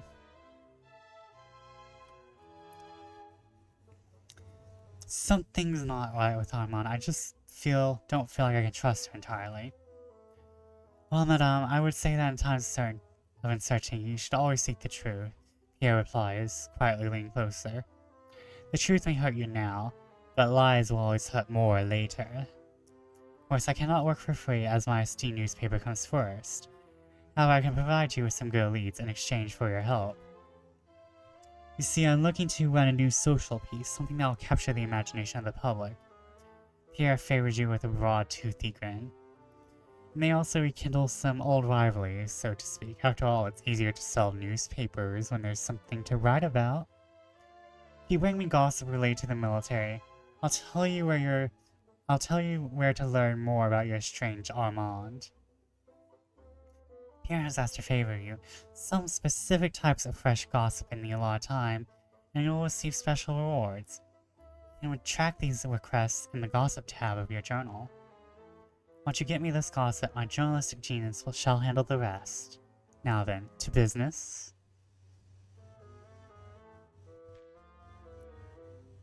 Okay. It's still fresh. All my gossip is fresh.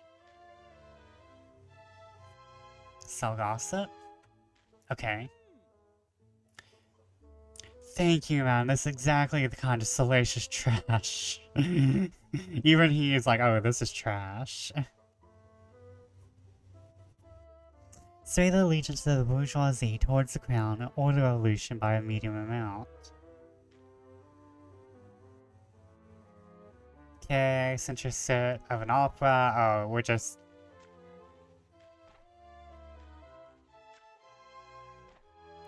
Are we going to... Let's peddle some of this influence. Let's move towards the crown. Oh, this is good money.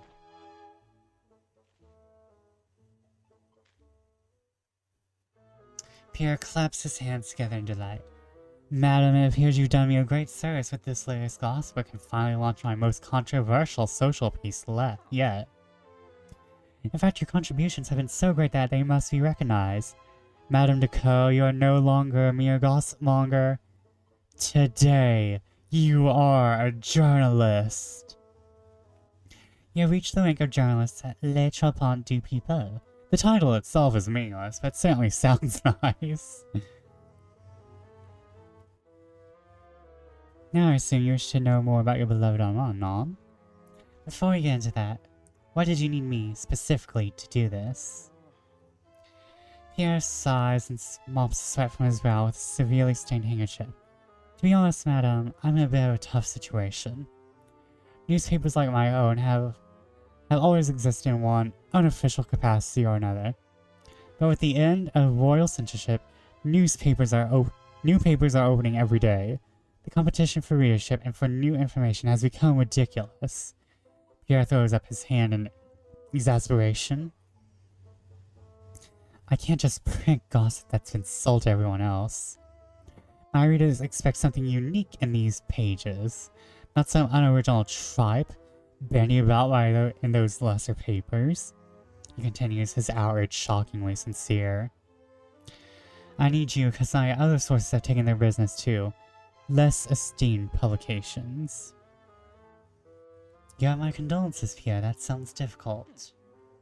Merci beaucoup, madame, he sighs, pausing to snort a heavy pinch of snuff.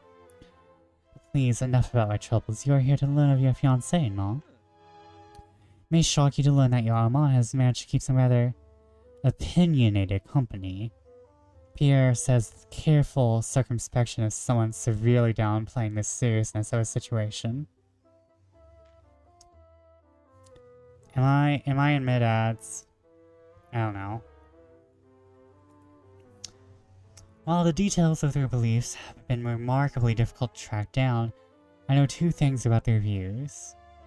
First is they show an open disdain for the country's current laws and privileges, which made them unwelcome to the aristocracy supporting the crown. However, they also harbor a strong devotion to the Queen, which alienated them to the nationalists in the Revolution. There's a studio in the western part of the city, just south of the Seine, where he and some like-minded individuals prefer to discuss the proper course of the country. Painters in the front, planning in the back. Pierre starts scribbling on a piece of paper. When he hands it off to you, you find it to be an address. The Gate Royal raided the studio a month ago and arrested everyone there, Pierre explains. While supporting the Queen is certainly no crime, something about the group's beliefs was making someone in power quite uncomfortable. Studio has been abandoned ever since. Go there and you might find something that leads you to your Armand. The abandoned studio is now available for you to visit on the Paris map. Now before you leave, madame, I hope that you do not forget about me and my humble paper. I still find your social insights valuable, and I'm always willing to pay for anything you can bring to me. But of course, Pierre, this has been a delight. I think we've made good business partners and all. Pierre puts down his snuff box and favors you with a deep and theatrical bow. Now you flatter me, madame. Bon chance, and may God see fit to reunite you with your Armand in great haste.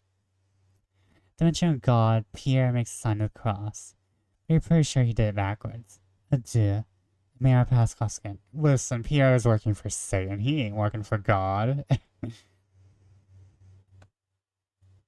Next morning, you find a letter on your nightstand. Camille must have brought while you were still asleep. It's sealed in blue wax with the initials TD. Opening it up, you find a letter from Alex written with precise penmanship and make you think of expensive tutors, diligent practice, and military discipline. Sure that. I'm truly glad I was fortunate to meet you all those nights ago. However, I cannot stand that it came at the cost of such injustice being committed against you by the treacherous Baron de Termez. To that end, I spent the last few days gathering intelligence. I believe I found something you will find quite interesting. Alex goes on to describe a particular fountain deep in the city. He'd like to meet with you in secret. He's worried about someone intercepting the letter. Is your enemy really that powerful? Alex's lead is now available to visit in the Paris map. Please meet me there as soon as you can, and I will share what I know. Très cordial salutations, Alex. Using your map, it doesn't take long to figure out where this particular fountain is. In fact, you can visit it today if you like.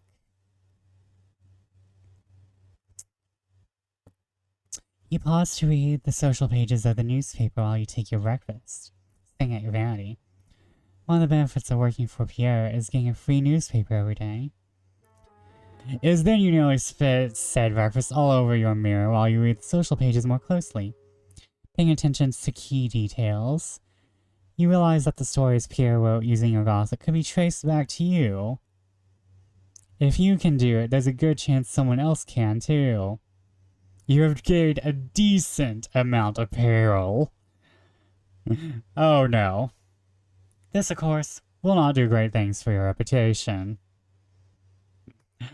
And my credibility went down too? You put down the newspaper and sigh. With that, your day has only begun. I want to save. When's my next event? Okay, I need to save. How do I save?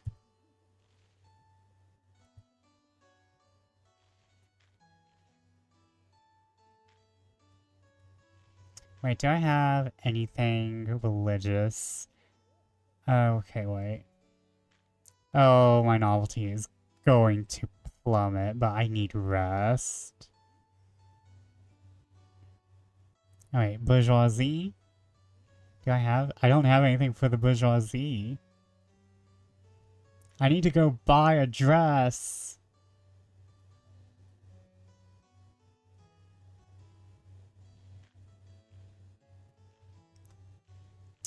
Okay, where do I save? Where do I save? Can I just close? Can I just close?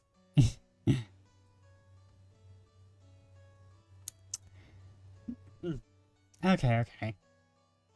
With that,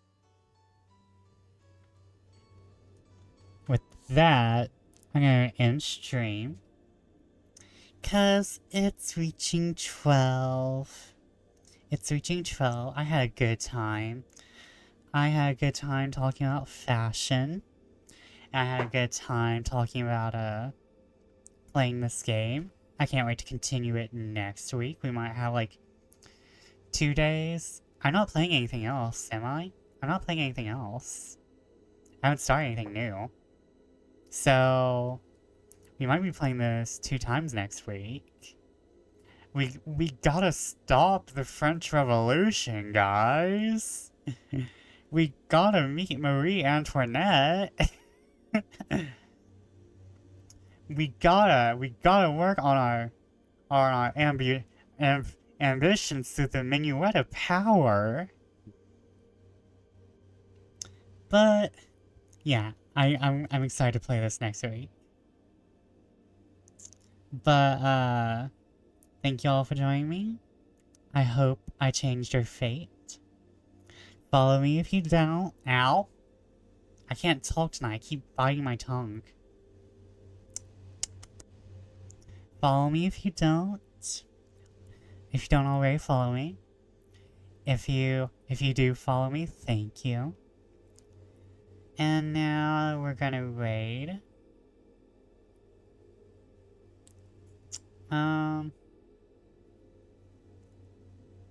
I'm just changing that again, just in case.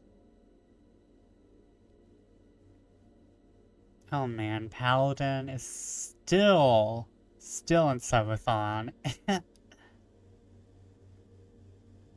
Okay, I raided Artemis last week. I mean, well, yesterday.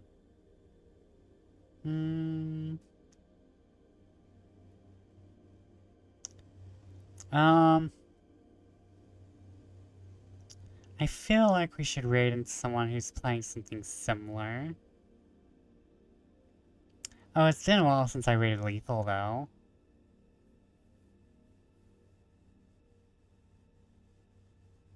Oh my god. I never know who to raid.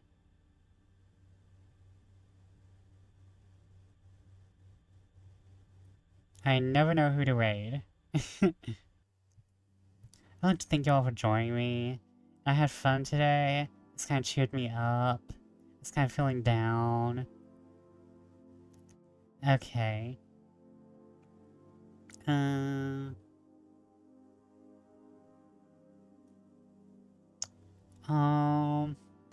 wait, I forgot. Sometimes it doesn't show everyone who I want to raid, so let me change back to watch.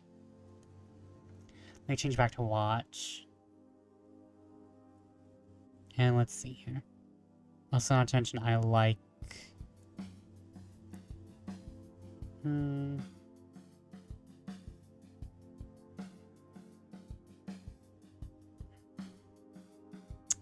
Yeah, let's go ahead and raid...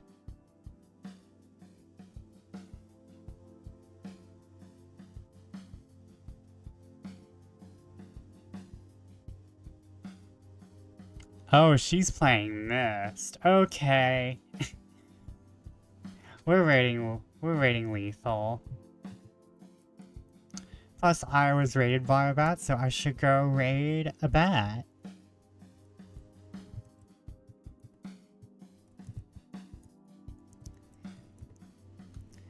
If I was raided by a bat, I should go raid a vampire or another bat.